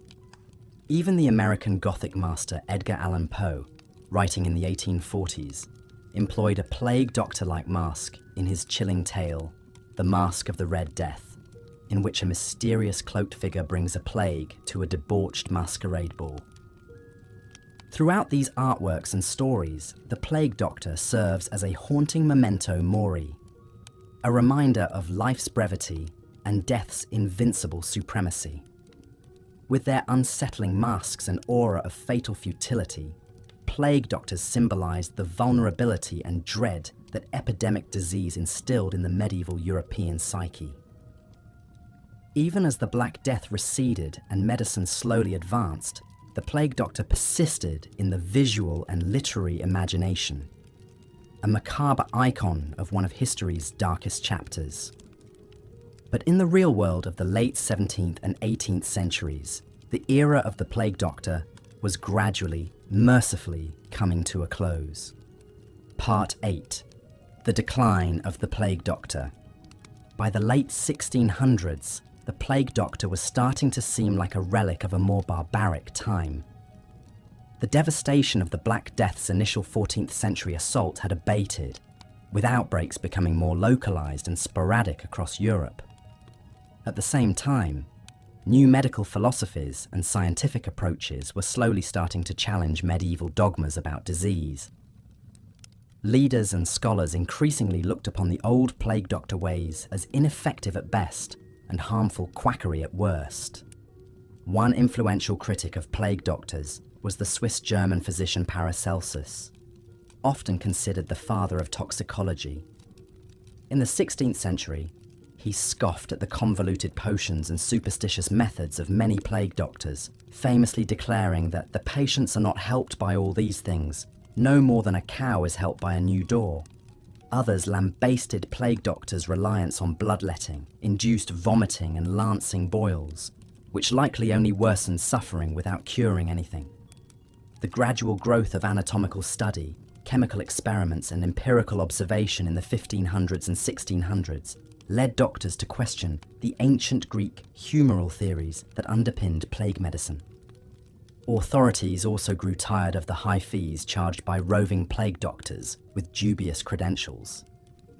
By 1650, most major cities ceased hiring special plague doctors on lucrative contracts, shifting that role to established municipal and royal physicians. The elaborate, expensive outfits worn by plague doctors started to disappear as an extravagance that offered more psychological comfort than real protection. Doctors increasingly emphasized quarantine, sanitation, and safer treatments like soothing syrups and poultices rather than toxic purgatives. The beak-masked wanderers of the medieval plague era faded away. Not that epidemic outbreaks ended altogether. Bubonic plague remained a deadly fact of life in many regions into the 19th century, especially in Eastern Europe and the Ottoman Empire. Major outbreaks still terrorized Seville, Marseille, and Moscow as late as the 1770s. In these later eras, a dwindling few plague doctors still plied their trade in modified garb.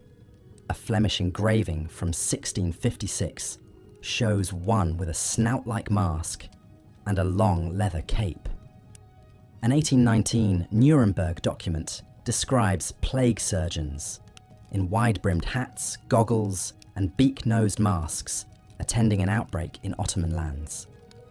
But by this time, the plague doctor was clearly more of an unsettling curiosity than a prevalent profession. As the age of enlightenment dawned and modern medicine developed, the old ways of the plague doctor slipped into the shadows of history. Their leather-cloaked forms and eerie masks largely vanished from the streets of Europe, relegated to the pages of storybooks and the nightmarish collective memory of the medieval world. But even as the living profession died out, the plague doctor persisted as a symbol, a chilling reminder of darker times when death walked openly among us. Their legacy remains as complex and layered as the mysterious potions and talismans they once carried from sickbed to mass grave. Part 9. Evaluating the plague doctor's legacy. Looking back from our modern medical vantage point, it's easy to dismiss the medieval plague doctor as a useless relic at best and a harmful fraud at worst. And to be sure, many of their methods, from bloodletting to mercury salves, likely caused far more suffering than healing. Desperate patients subjected themselves to all manner of gruesome and pointless treatments in the futile hope of cheating a deadly disease. Medical science was centuries from truly understanding. Yet one can also see the plague doctor, especially in those first apocalyptic waves of the Black Death, as a strangely noble figure doing what little they could in the face of unimaginable horror. Many were brave volunteers and low-ranking surgeons, risking their lives for civic duty, not just greedy charlatans or spotlight-seeking plague influencers. Some sources suggest the mortality rate for plague doctors was as high as 65%. It's unlikely their eerie outfits offered much real protection, beyond some vague sense of psychological distance. They lived with the constant terror of catching the pestilence themselves, and often did. Like many crisis profiteers across history, plague doctors occupied a morally murky realm between service and exploitation. The best of them acted from a sincere desire to tend the sick and conduct the difficult duties others shunned, like examining corpses and tracking the plague's spread. The worst were little better than resurrection men, looting the dead, or snake oil hucksters peddling false hope. Most plague doctors existed in the grey middle, scrambling to help as best they could while making a living from the only booming industry in a collapsing society. Were they courageous heroes or callous opportunists, genuine healers or costume frauds? The unsatisfying yet oddly fitting answer is yes. More than perhaps any other medical figure, the plague doctor symbolized the impotence and desperation of a humanity confronted by horrors beyond its control or comprehension. Despite all their education, experience, and arcane experiments, they could do virtually nothing to slow the relentless reaping of the plague. In an age of faith, even prayer seemed useless against such apocalyptic decimation. The sight of the plague doctor signaled to ailing patients that they were almost certainly doomed, if not from the disease, then from the grim masked figure stalking towards them. It's no wonder they endure as such a chilling spectre in our collective nightmares. Yet the plague doctors, in all their futility and strangeness, also embodied the undying human urge to confront our darkest fears and fight on against even the bleakest odds. They may have been wading into a battle they were certain to lose, with weapons almost as likely to harm as to heal. But wade in they did, with the same mixture of courage, persistence, and mortality, defying self-delusion that has inspired healers in every pandemic before and since. We may rightly condemn their methods while acknowledging the humanity behind them. The best plague doctors let themselves believe that donning that ominous outfit and marching into the miasmas might save a precious few lives, or at least console the dying. Sometimes the most meaningful medicine is the kind that dares to hope when hope seems lost. That complex legacy of failure and resilience, desperation and resolve, is what makes the plague doctor such an enduring and strangely compelling figure today. It's the same dark fascination that draws us to the frontline nurses and doctors of our modern pandemic times. Their faces concealed behind the PPE that has become our era's emblematic medical mask. The plague doctor reminds us of our own harrowing capacity for blindness and delusion in the midst of raging pestilence, and our stubborn, inspiring refusal to surrender to the void. They are at once a memento mori of life's precarity and a symbol of humanity's tenacity. Conclusion: lessons from the plague doctor. In the end, perhaps the plague doctor endures because they remind us of our own modern selves, separated from the miasmic mysteries of the medieval world, yet still enthralled and terrified by the primal power of pandemic. Staring into the empty glass eyes of that beaked mask, we see reflected our own desperate scramble to combat COVID-19 and our own fitful progress against the invisible enemies that have stalked us since time immemorial. The differences in medical knowledge and technology, vast as they are, seem to collapse in the face of the eternal human realities of transmissible disease. The plague doctor's legacy whispers the same lesson our own pandemic has shouted anew. That despite all our scientific advances and elaborate social constructs, we remain far more vulnerable than we like to admit.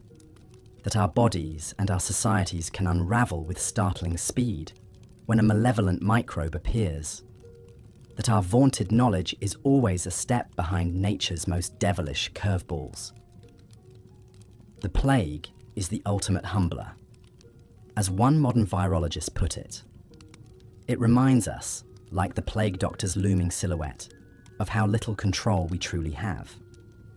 And yet, the plague doctor also symbolizes our indomitable capacity to fight on, however clumsily and imperfectly, against enemies we barely understand. They embodied the very human blend of fear and duty, superstition and science, helplessness and resolve that has marked medicine's eternal wrestle with infectious disease. From their flawed yet valiant efforts, we can draw inspiration to confront our own microbial nemeses with the same courage and persistence, even as we strive to avoid their worst mistakes. If the plague doctor was a symbol of medieval ignorance and suffering, they are also an icon of timeless human resilience and compassion. 500 years after the last plague doctor hung up their mask, we grapple with the same challenges that dogged them: the race for cures and containment, the arguments over lockdowns and liberty, the desperate improvisation and self-sacrificing service of doctors on harrowing front lines. Now as then, we are reminded that medicine, for all its technological triumphs, remains a deeply human endeavour bound up with culture and emotion as much as reason and science. Healers, then and now, are only as effective as the tools and theories available to them, and only as wise as the frightened, fragile societies they serve.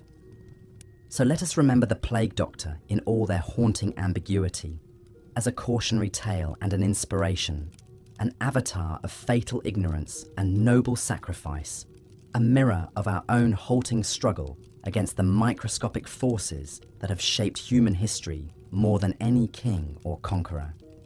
They are a memento mori of life's tragic fragility in the face of untamable nature, and an icon of our stubborn refusal to submit to that cruel calculus. Most of all, they are an eternal reminder that even in our darkest, most diseased and death-haunted nights, there will always be those who take up the mask and dare to venture out to meet the pestilence head-on. As they did, so must we all. Part 6. Profiles of notable plague doctors. In the annals of history, a few plague doctors stand out for their unique stories and contributions during times of unimaginable crisis. One such figure was Michel de Nostradame, better known to the world as Nostradamus. Long before he gained renown as an astrologer and supposed seer, the young Frenchman worked as a plague doctor in the 1520s and 30s. Fresh from completing his medical studies at the University of Montpellier, Nostradamus began treating victims of the bubonic plague, first in his hometown of Saint-Rémy-de-Provence, then in surrounding towns like Marseille and Aix-en-Provence. He threw himself into the fight against the dreaded pestilence, working tirelessly to heal the sick and comfort the dying. Rather than relying solely on the traditional treatments of bloodletting and purgatives, Nostradamus employed novel methods like promoting cleanliness, fresh air, and clean water. He formulated his own herbal remedies, including the famous rose pill, which contains such ingredients as rose hips, cypress, iris, and sawdust from green wood.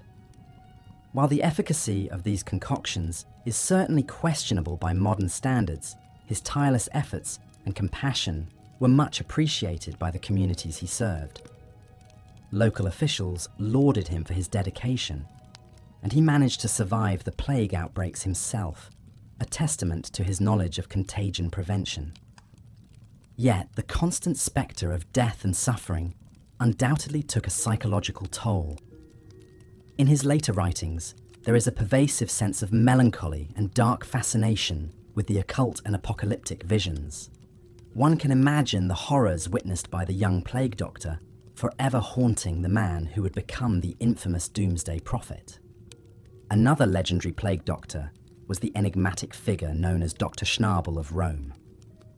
Though little is known about his real identity or life story, he was immortalized in a famous 17th century German engraving, Der Dr. Schnabel von Rom, which depicts him in the iconic plague doctor outfit, complete with ominous beak-like mask. According to popular legend, Dr. Schnabel was a fearless and eccentric figure who took a highly unconventional approach to fighting the plague. The story goes that during a severe outbreak in Rome, he donned his waxed leather coat and beaked mask and set out to literally lure the plague out of the city.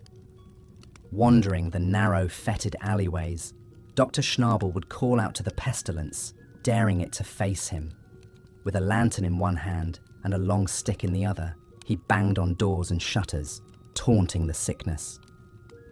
"Bring out your dead!" he is alleged to have shouted. "The doctor is here to cure you!"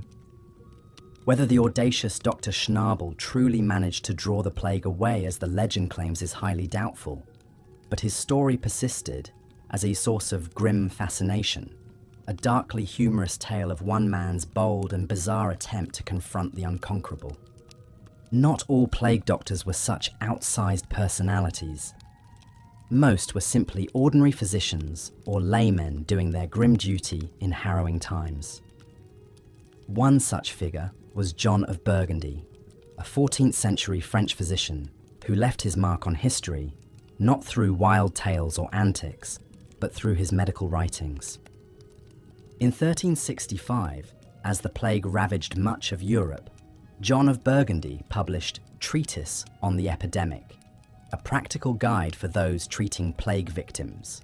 The work was notable for promoting the use of phlebotomy, or bleeding, as a primary treatment, along with detailed instructions for lancing and cauterizing the swollen buboes that were the plague's most horrific symptom. John also recommended a variety of medicines and tonics to be imbibed or applied topically. The most famous of these was the theriac, a concoction that purported to be a universal antidote to poisons and disease. Often containing dozens of ingredients, from opium to viper flesh, theriac was a staple in the plague doctor's arsenal, even if its efficacy was questionable at best. Treatise on the Epidemic went on to become one of the most widely disseminated medical texts of the medieval era, reprinted numerous times over the following centuries. For better or worse, it helped establish some of the standard treatments used by plague doctors across Europe, cementing John of Burgundy's quiet but significant legacy. These profiles offer but a glimpse into the lives of the men behind the beaked masks.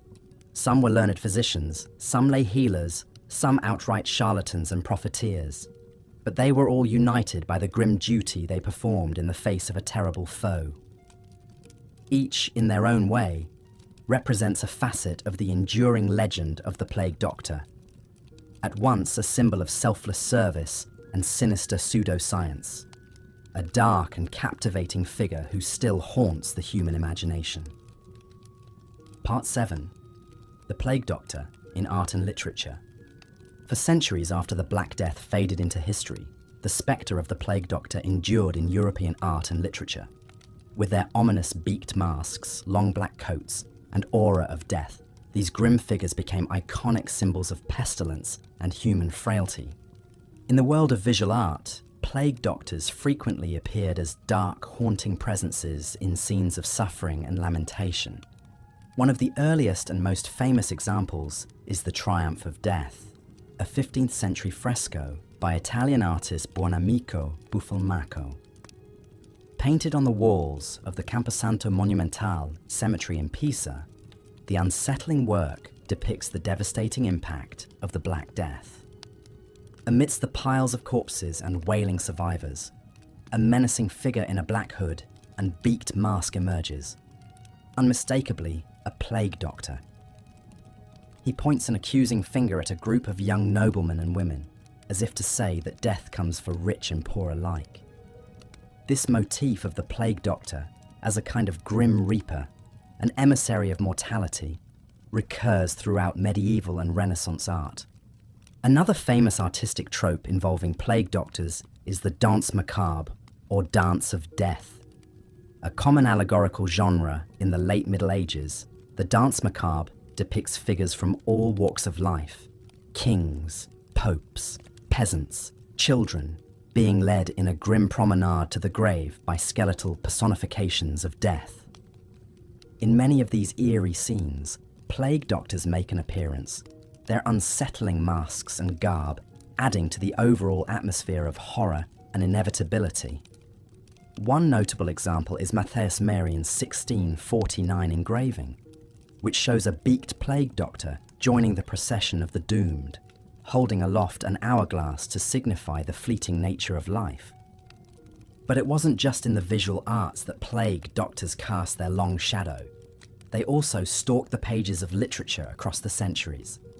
In the 14th century, Italian author Giovanni Boccaccio wrote The Decameron, a collection of novellas set against the backdrop of the Black Death in Florence.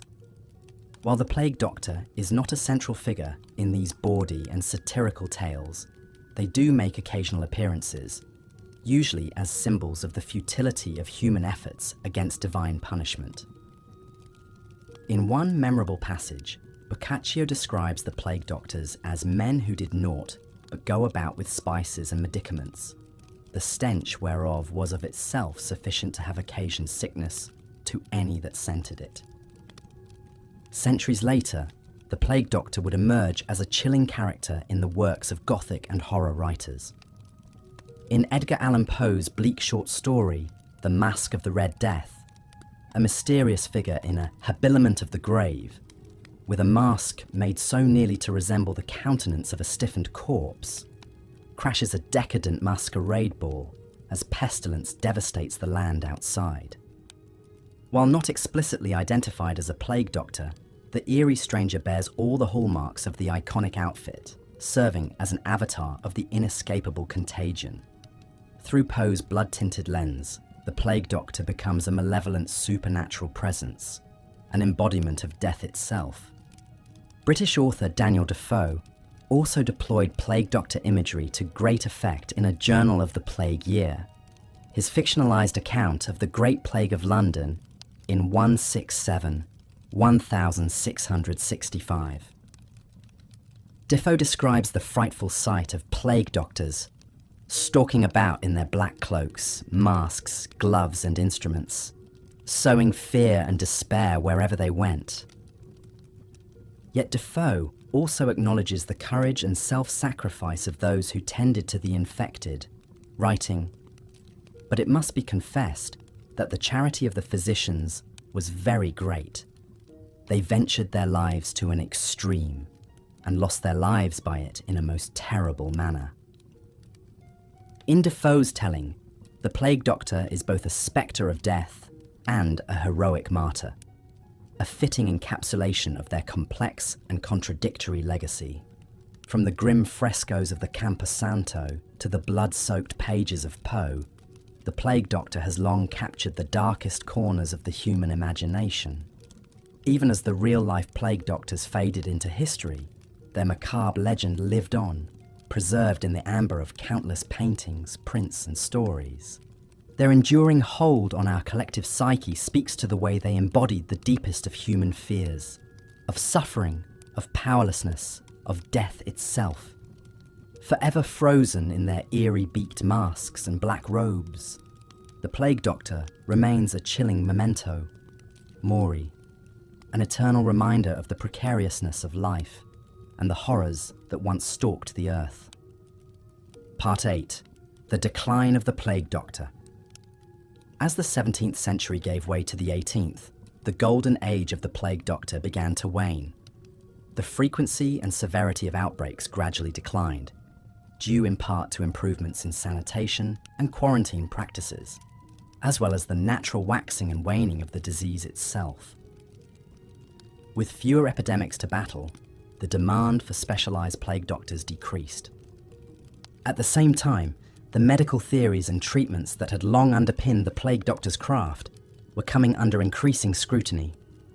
The ancient Greek system of humoral medicine, which held that illness resulted from imbalances in bodily fluids, was slowly giving way to new ideas based on empirical observation and scientific experimentation.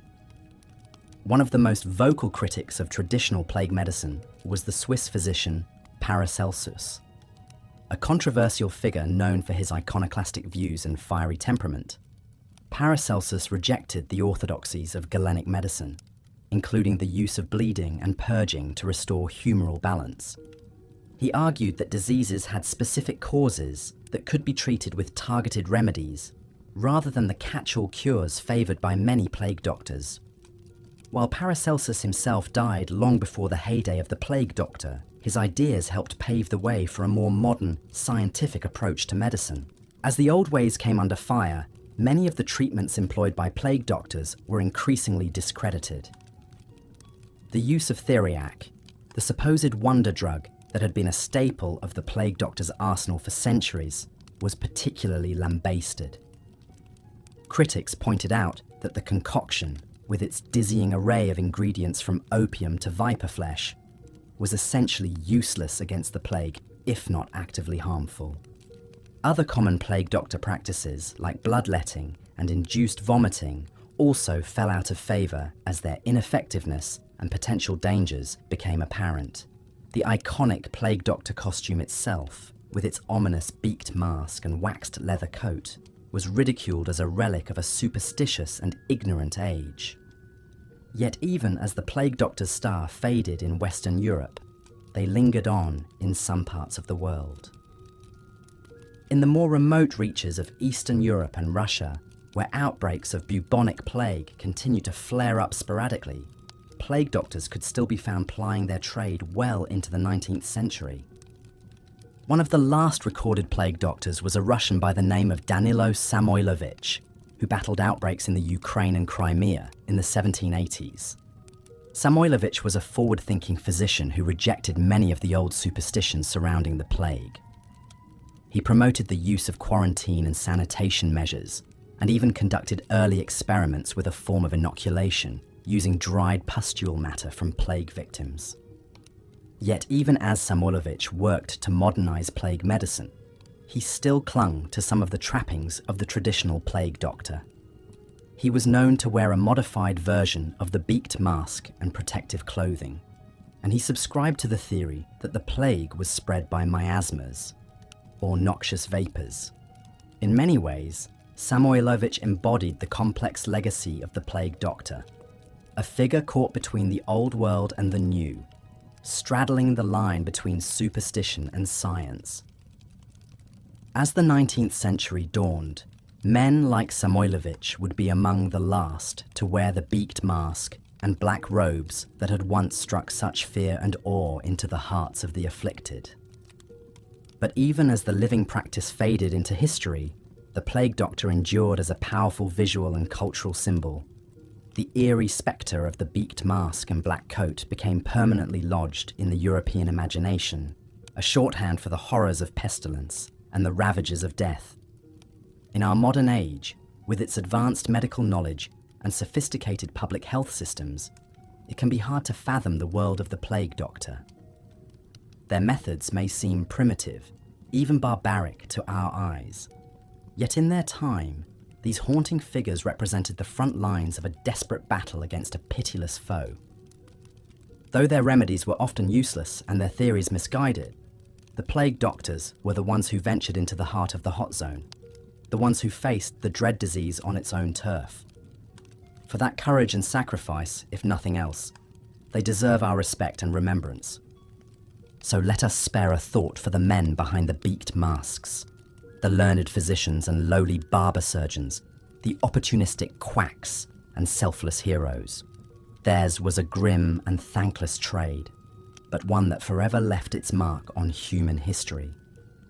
In the annals of medicine and the imagination of the world, the plague doctor will always have a haunting, hallowed place. Part 9. Evaluating the plague doctor's legacy.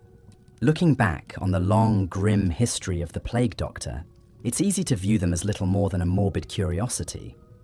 A bizarre footnote in the annals of medicine, notable more for their eerie appearance than any lasting contribution. And it's true that, by modern standards, their methods were largely ineffective, even counterproductive. Bloodletting, purging, and the application of dubious poultices likely did little to alleviate the suffering of their patients, and may have even hastened their demise. Yet to dismiss the plague doctors as mere quacks or charlatans would be to do them a disservice. Given the state of medical knowledge in their time, they were working with the best tools and theories available to them. The miasma theory of disease, which held that illnesses were spread by noxious vapors, was widely accepted by learned physicians of the day, and treatments like bleeding and induced vomiting, while misguided, were rooted in the ancient Galenic tradition that had dominated Western medicine for centuries. Moreover, it's important to remember the sheer scale of the crisis that the plague doctors were up against. The Black Death was a pandemic of unimaginable devastation, one that wiped out a third of Europe's population in just a few short years. In the face of such overwhelming horror, it's remarkable that the plague doctors managed to muster any response at all. In fact, the very existence of the plague doctor as a specialized profession speaks to a certain resilience and resourcefulness in medieval society. The idea that cities and towns would hire dedicated medical personnel to treat plague victims, at a time when most people had little access to formal healthcare, was a significant development. It shows that even in the darkest of times, there was still a flicker of hope, a determination to fight back against the ravages of disease. Of course, not all plague doctors were equally noble or self-sacrificing. As with any profession, there were undoubtedly those who were more interested in personal gain than patient care. The fact that many plague doctors were essentially independent contractors, hired on short-term deals with little oversight, undoubtedly attracted some unscrupulous characters looking to make a quick florin. There are accounts of plague doctors overcharging for their services, or peddling useless nostrums to desperate patients. Some even used their position to rob the homes of the dead and dying. In the chaos and desperation of a plague outbreak, it's not hard to imagine how such abuses could occur. Yet for every bad apple, there were surely many more plague doctors who were genuinely trying to do their best in an impossible situation. We know from contemporary records that some plague doctors worked tirelessly to treat the sick, often at great personal risk. They faced not only the danger of infection, but also the psychological toll of constantly confronting death and suffering on a massive scale.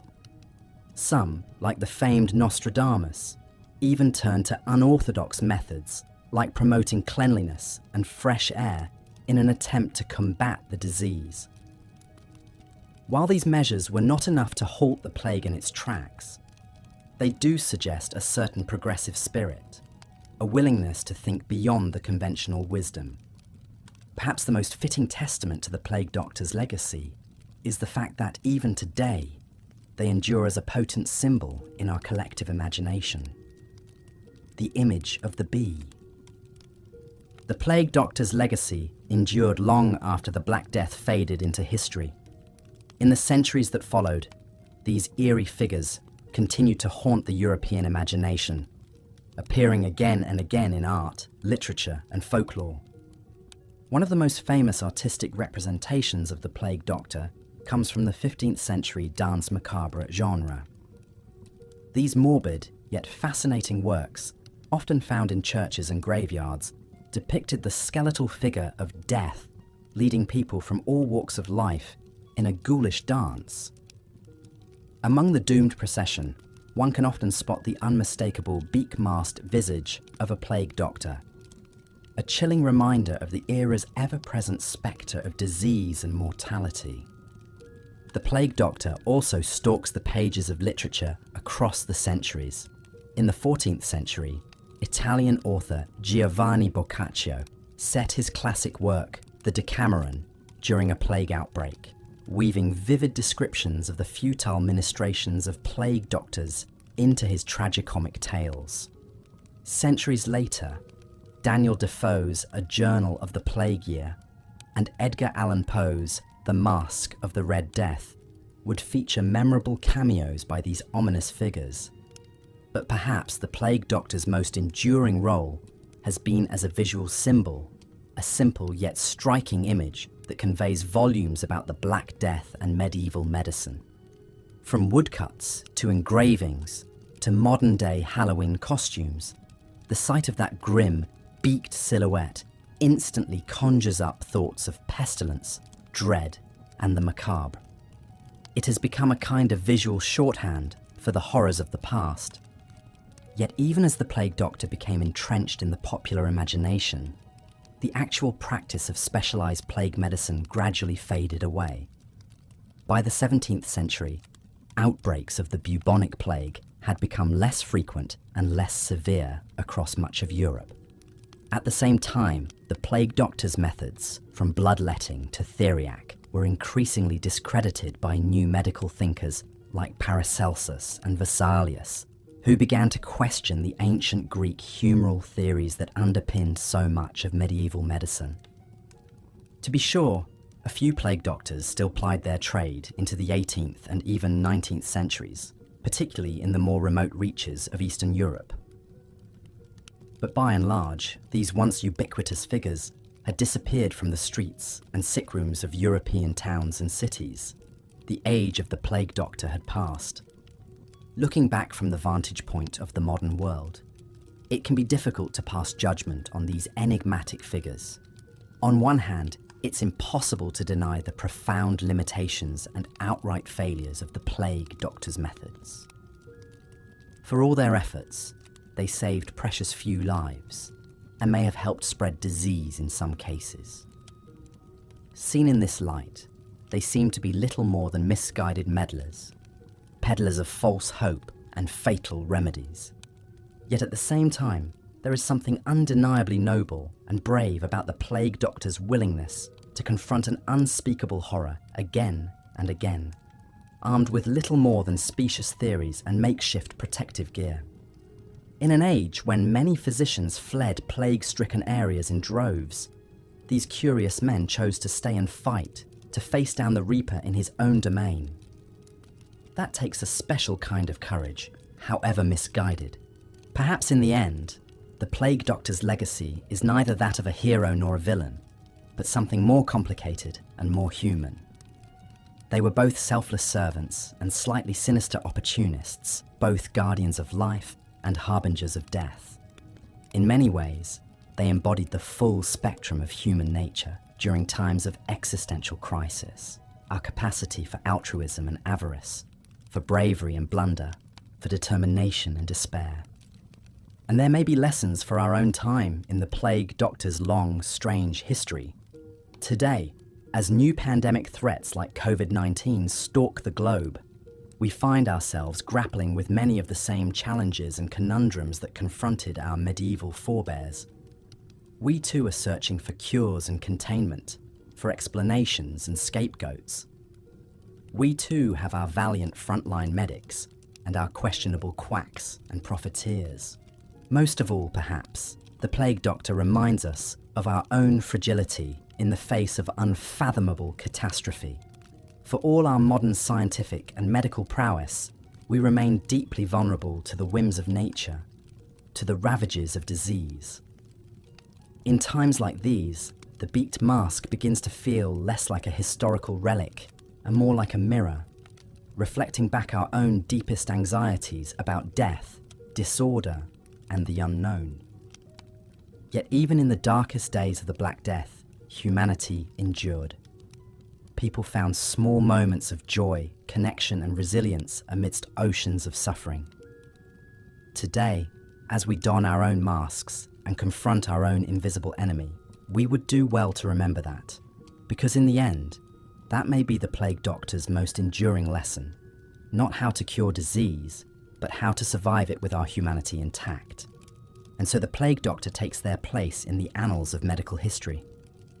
A complicated and captivating figure, who still speaks to us across the centuries. A symbol of both the best and worst in human nature, of our unending battle against the spectre of death and disease.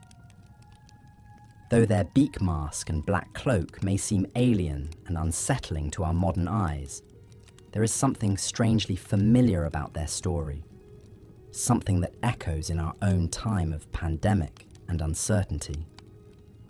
As we lay our heads down to sleep, perhaps we might spare a thought for these long-ago men and women who stared into the abyss of the Black Death and did not look away, who fought a futile battle against an implacable foe, armed with little more than faith, folklore, and a macabre fashion sense. Flawed and fallible as they were, there is a certain dark nobility in their doomed crusade. So let us bid good night to the plague doctors of old, secure in the knowledge that their strange and haunting story is not entirely a thing of the past. For as long as humanity faces the ancient enemy of pestilence, we will need courageous healers and seekers, however imperfect, to take up the fight anew. And in that sense, perhaps a part of the plague doctor lives on in us all, a grim but necessary reminder of our endless dance with death and disease. Lancing buboes was a common if grisly practice for plague doctors. A bubo is a swollen, painful lymph node, most often in the groin, neck, or armpit. During the Black Death, these grotesque buboes could grow to the size of apples. In the medieval humour system, plague doctors believed buboes were the body's attempt to expel excess blood and bad humours. Their solution was often to slice open the bubo with a razor to drain the foul substance. Some even used specially designed lancing tools and cupping glasses. It was a brutal procedure, painful, messy, and unsanitary. Patients screamed in agony as the plague doctor dug into their inflamed flesh. Of course, we know now this accomplished little. Buboes are a symptom of the bacterial infection, not the cause. Lancing them provided no real relief and likely spread the contagion further. But to the plague doctor, steeped in miasma theory and Galenic medicine, purging foul matter from buboes seemed the logical response to a disease believed to arise from internal imbalances and rot. After draining a bubo, the plague doctor might pack the open wound with salves or poultices made from herbs, minerals, breads, even animal dung. A popular treatment was theriac, a concoction of dozens of ingredients from viper flesh to opium, honey to cinnamon. It was prescribed as a cure-all for everything from indigestion to the plague itself, though really it probably just numbed the patient into a drowsy haze. If buboes failed to appear, plague doctors took an even more aggressive approach, slicing into the flesh to essentially create an artificial bubo. The hope was drawing out bad blood near an infection site, like in the armpit. It's sobering to imagine the plague doctor hunched over a patient, bloodletting them to the point of collapse, all while believing this was the height of medical intervention. For the sickest patients, unable to endure any more cutting and draining, the plague doctor might resort to extreme measures bordering on folk magic, applying live chickens or pigeons to buboes, smearing snake oil on the skin, brewing potions of ground unicorn horns and powdered gems, all while smoke from the ever-burning beak mask stung their eyes. There was likely no consolation or bedside manner. Plague doctors were discouraged from conversation with their patients, lest they inhale the deadly miasmas. At most, they might offer last rites or scrawl talismanic symbols. For most, the looming plague doctor was the grim face of a losing battle, the final spectre before their disease ran its fatal course. Nostradamus, the famed French astrologer and seer, endured these harrowing conditions in his early career as a plague doctor.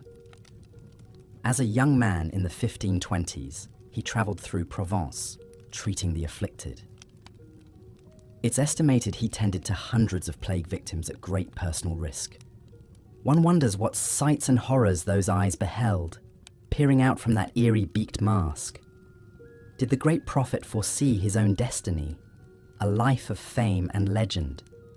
Or in those grim days, did the world seem a meaningless carnival of suffering, with death playing a mocking tune?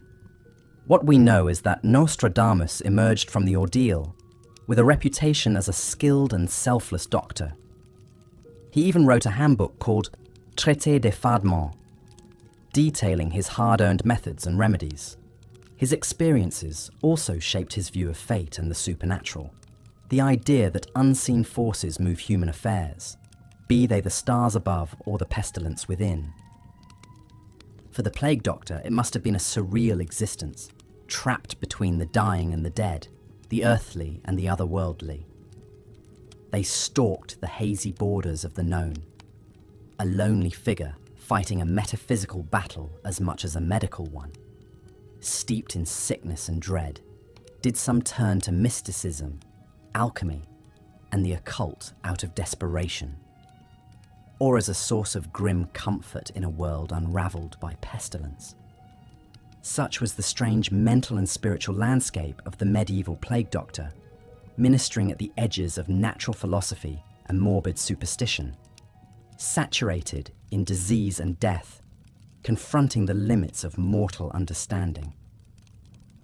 Is it any wonder so many slipped into fatalism, madness, or magical thinking?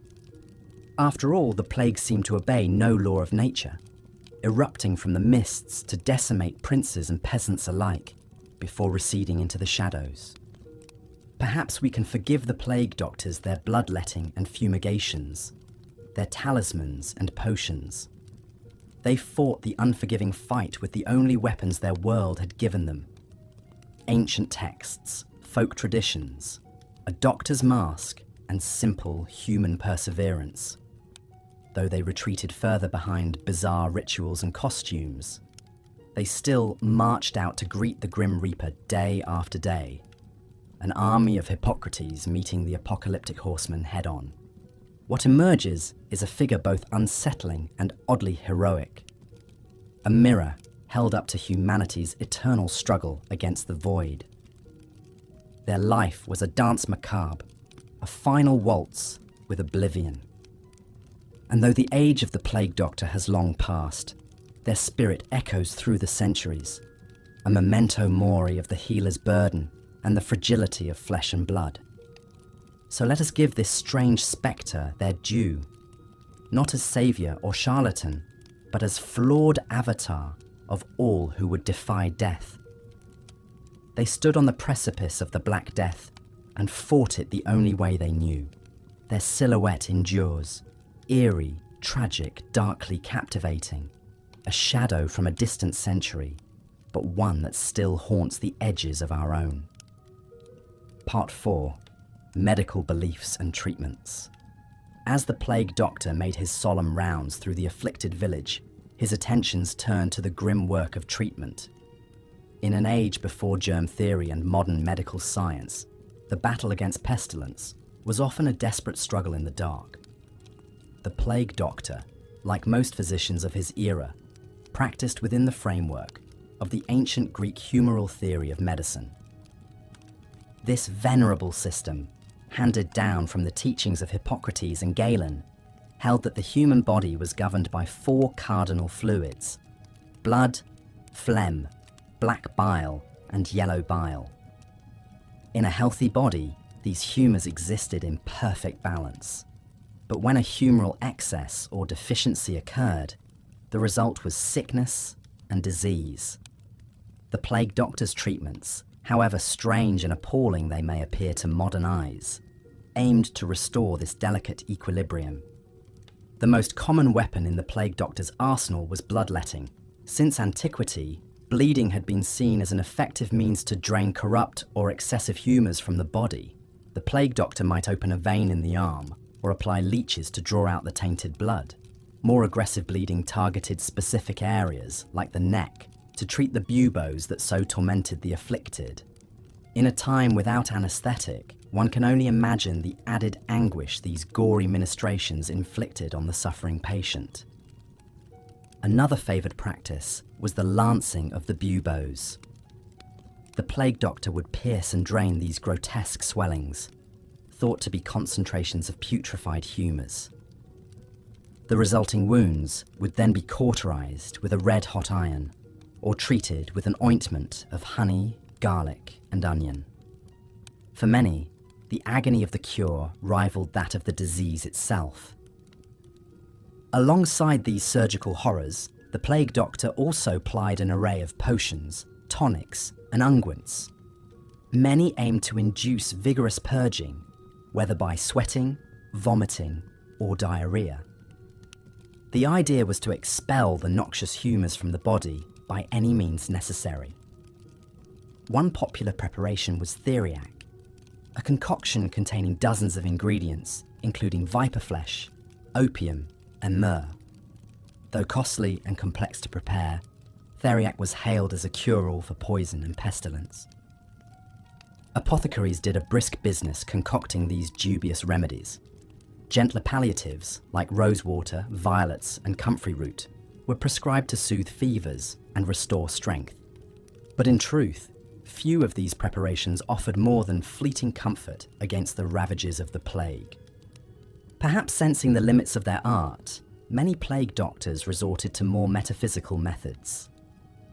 They burned aromatic herbs like rosemary and frankincense, hoping the fragrant smoke would banish the pestilent miasmas. Holy relics and blessed amulets were placed on the afflicted, entreating divine intercession. Incantations and ritual gestures borrowed from folk magic and religious rite were performed over the sick and dying. Faced with the Black Death, a horror beyond human reckoning, the plague doctor marshalled every weapon at his command, from the cutting edge of medieval medicine to the deepest wells of superstition. In the flickering candlelight of the sick room, the boundaries between science, religion, and occultism blurred. The plague doctor fought as best he could, with all the tools of body, mind, and spirit. But too often, his best was not enough.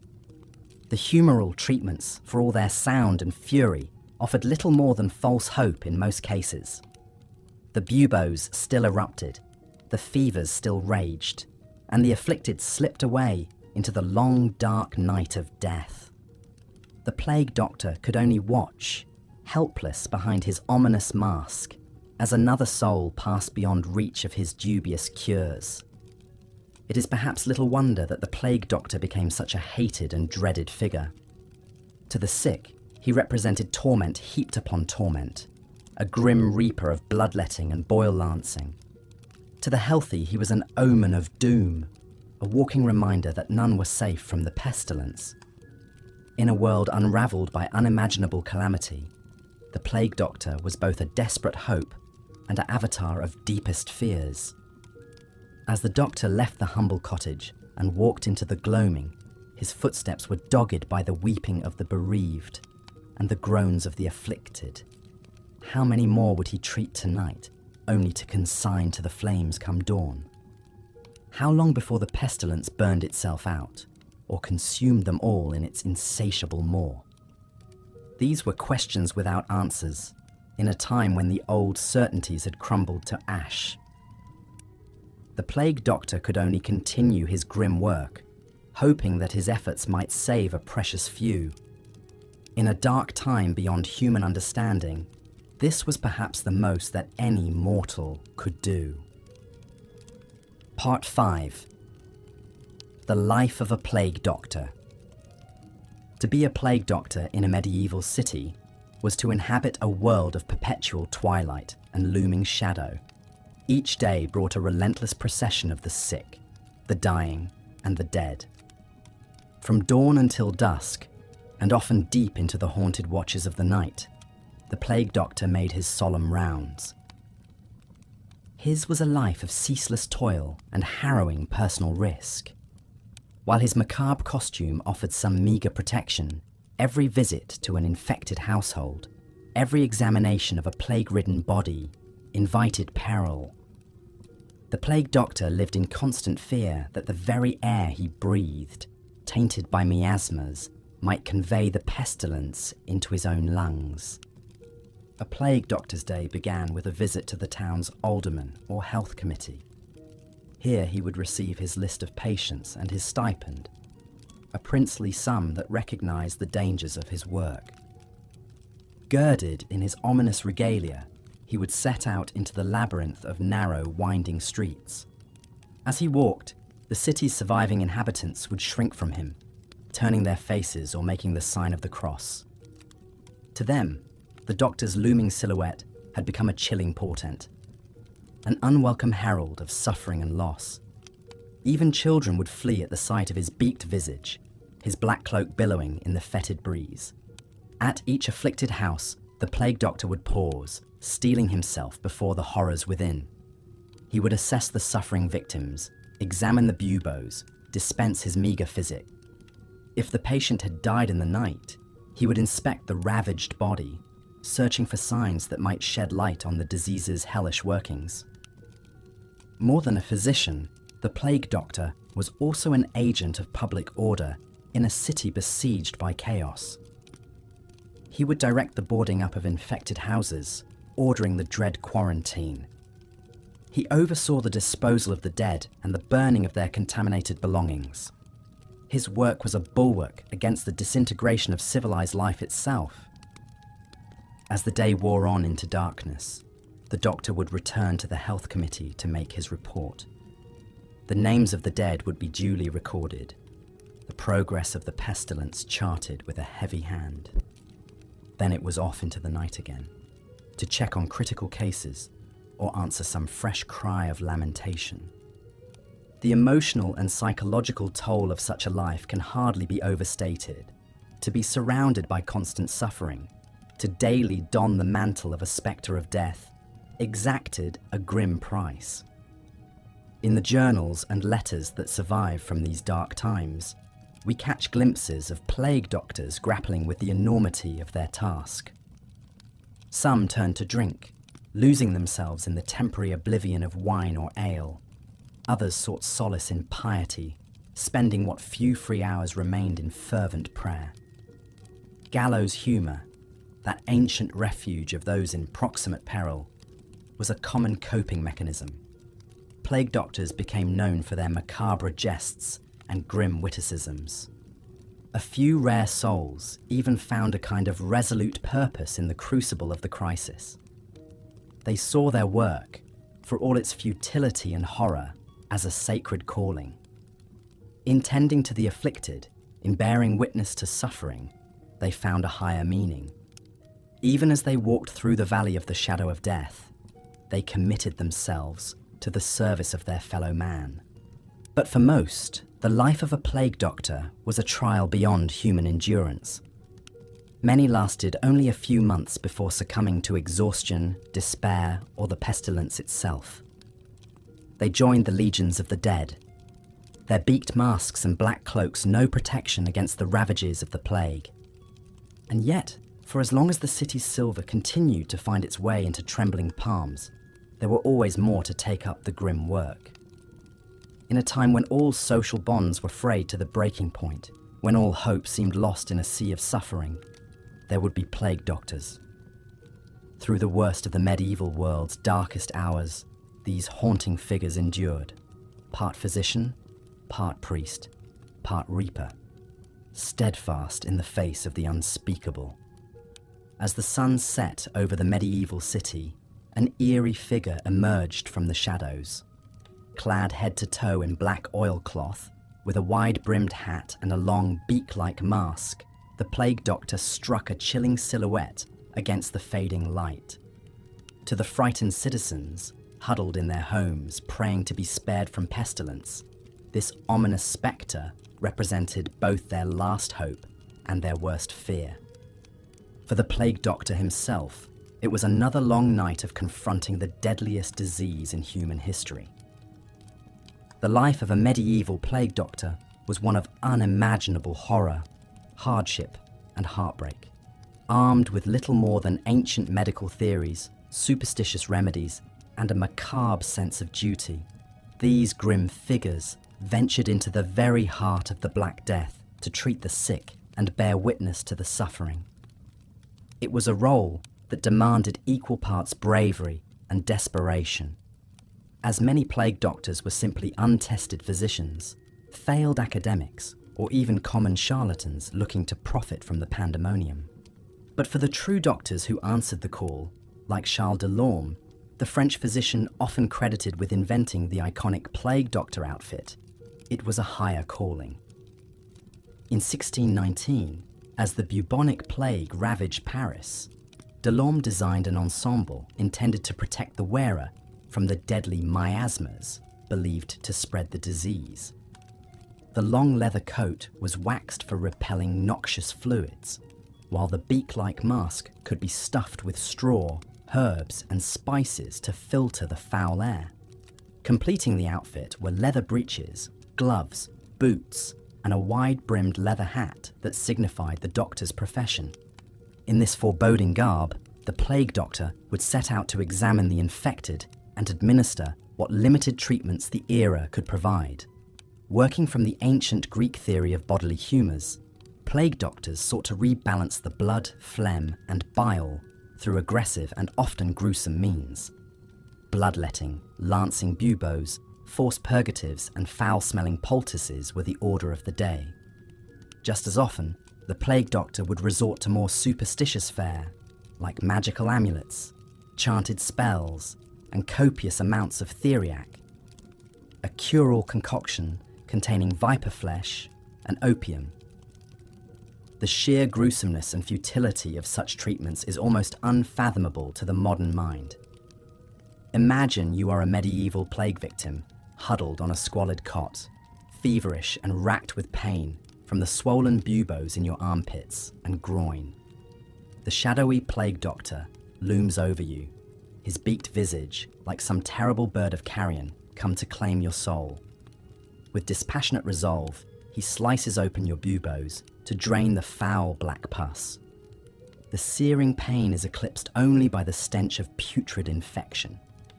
As your lifeblood oozes out, the doctor forces a vile tonic down your throat, chanting strange invocations. Your last thought, as darkness takes you, is that you have descended into hell. For the plague doctor himself, such harrowing scenes were a daily reality. The journals and records that survive from the era paint a grim picture of their lot. Nostradamus, the famed French astrologer and prophet, began his career as a plague doctor in the 1520s. For years, he travelled through France and Italy, treating the infected and studying the disease. His first-hand accounts speak of entire towns decimated, bodies piled in the streets, and a constant, oppressive spectre of death. I do not think that in the whole world there remained a single man who had not tasted the sadness and terror of the plague, he wrote. Other plague doctors coped with the unrelenting horror through more earthly vices. Many contemporary reports decried their fondness for drink, gambling, and lascivious behaviour. The famous engraving of Dr. Schnabel of Rome, an iconic image of the plague doctor, shows him carousing in a tavern, his beaked mask askew as he drunkenly regales the patrons with morbid tales. Such conduct may seem reprehensible, but for men confronted daily with the depths of human suffering, it was often the only way to retain some semblance of sanity. As the Black Death raged across Europe, claiming millions of lives, the plague doctor became an increasingly common and chilling sight.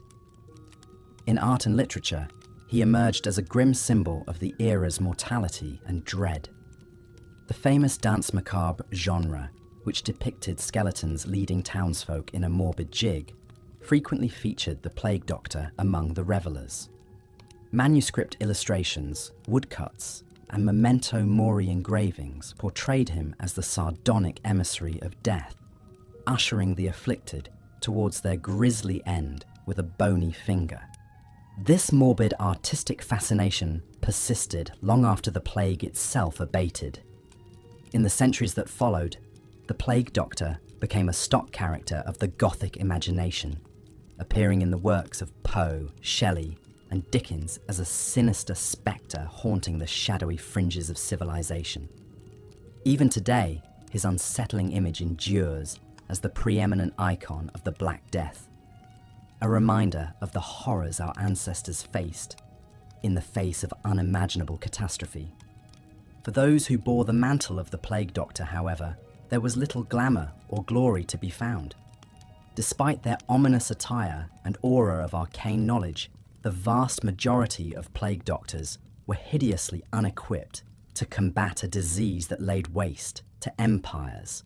Their treatments, though born of earnest intention, often only added to the suffering of their patients. Many fell victim to the plague themselves, their waxed coats and beaked masks offering scant protection against the horrors they battled.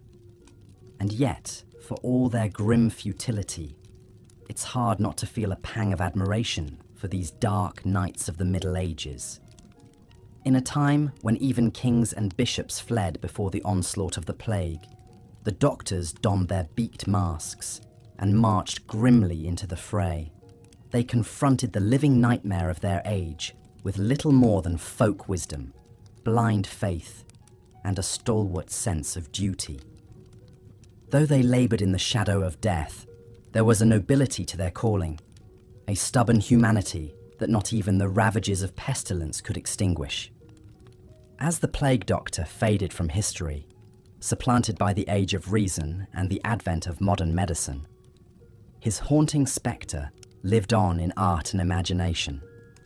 The beaked mask and black cloak became the stuff of morbid fascination, a grim reminder of the horrors our forebears weathered in times of plague. Today, we look back on the medieval plague doctor as a tragic, enigmatic figure, part monster, part martyr, a symbol of both the darkness of the age and the indomitable human spirit. In our own times, as new pandemics rear their ugly heads and the spectre of global contagion looms large, the lessons of the plague doctor seem more relevant than ever. We too are confronted with a faceless, implacable foe that threatens to upend our way of life.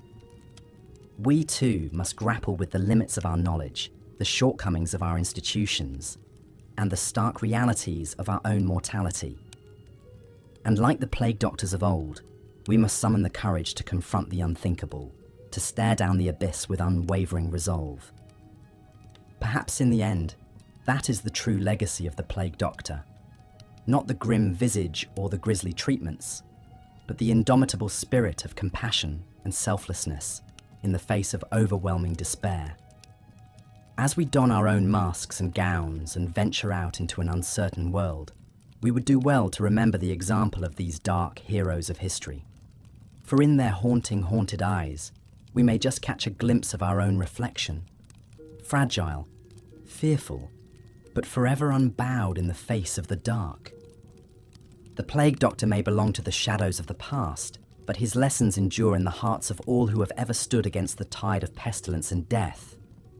As we lay our heads down to sleep, let us dream not of his grim countenance, but of the quiet courage he embodied in times of unimaginable strife.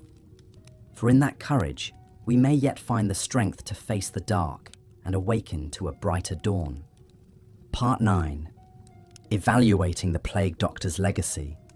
In evaluating the legacy of the medieval plague doctor, we must acknowledge both their limited effectiveness, given the state of medicine at the time, and their immense bravery in combating one of history's deadliest pandemics.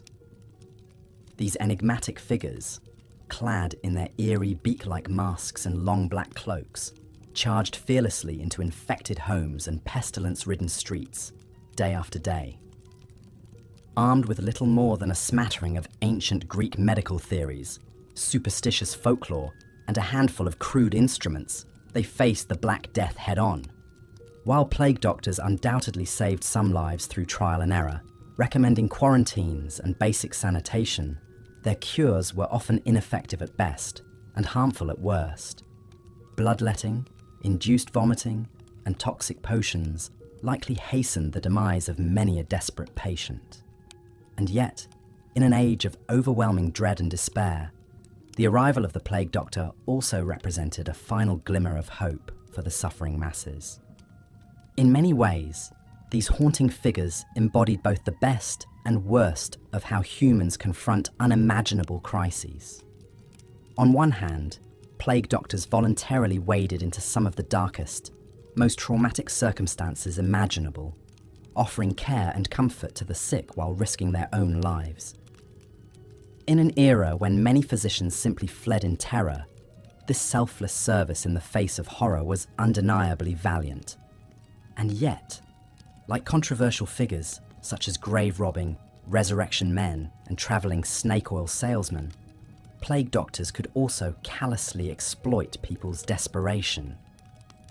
Some made wild promises, peddled expensive cure-alls, or conducted disturbing experiments on dying patients with little oversight.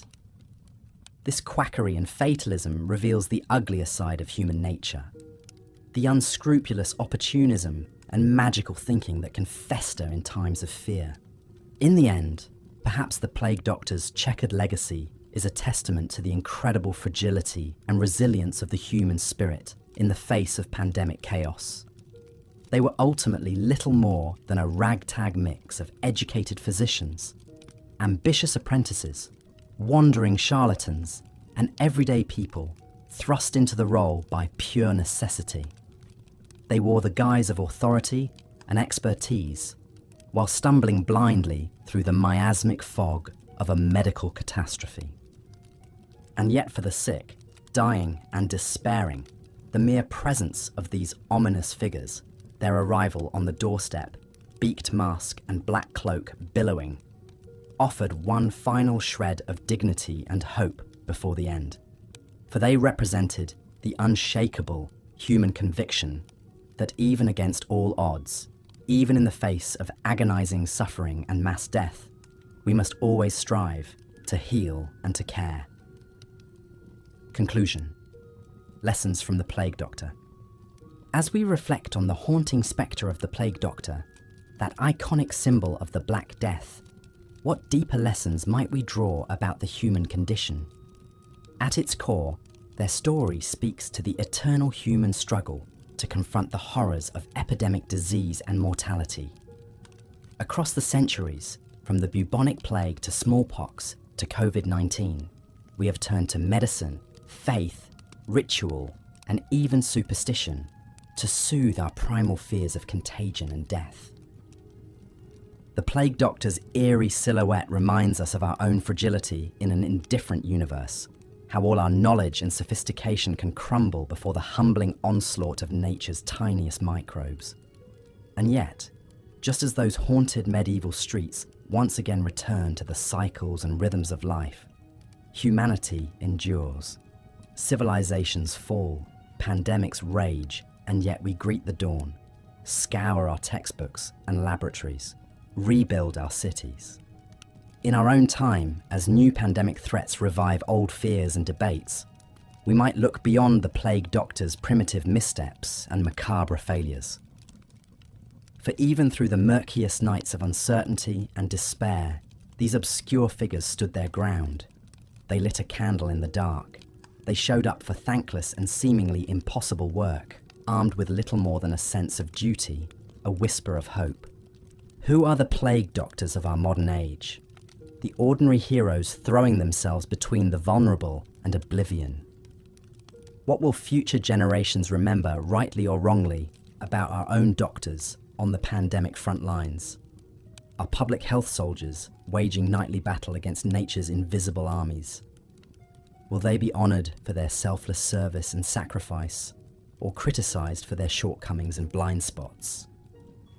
Perhaps some truths are eternal.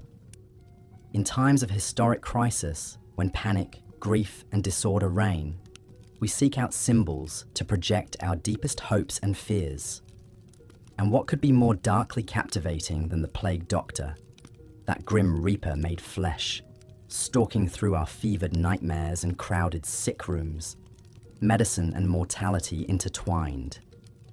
They are Charon on the river Styx, Virgil descending into the inferno, an usher to the underworld. And yet, we must recognize the human behind the beaked mask, the trembling hand, the weary tread, the everyday bravery of simply showing up. So let us honor these medieval medics, even as we coolly dissect their faults and frailties. Let them remind us always of our shared vulnerability and resilience, our perpetual struggle to light those candles in our long, dark night.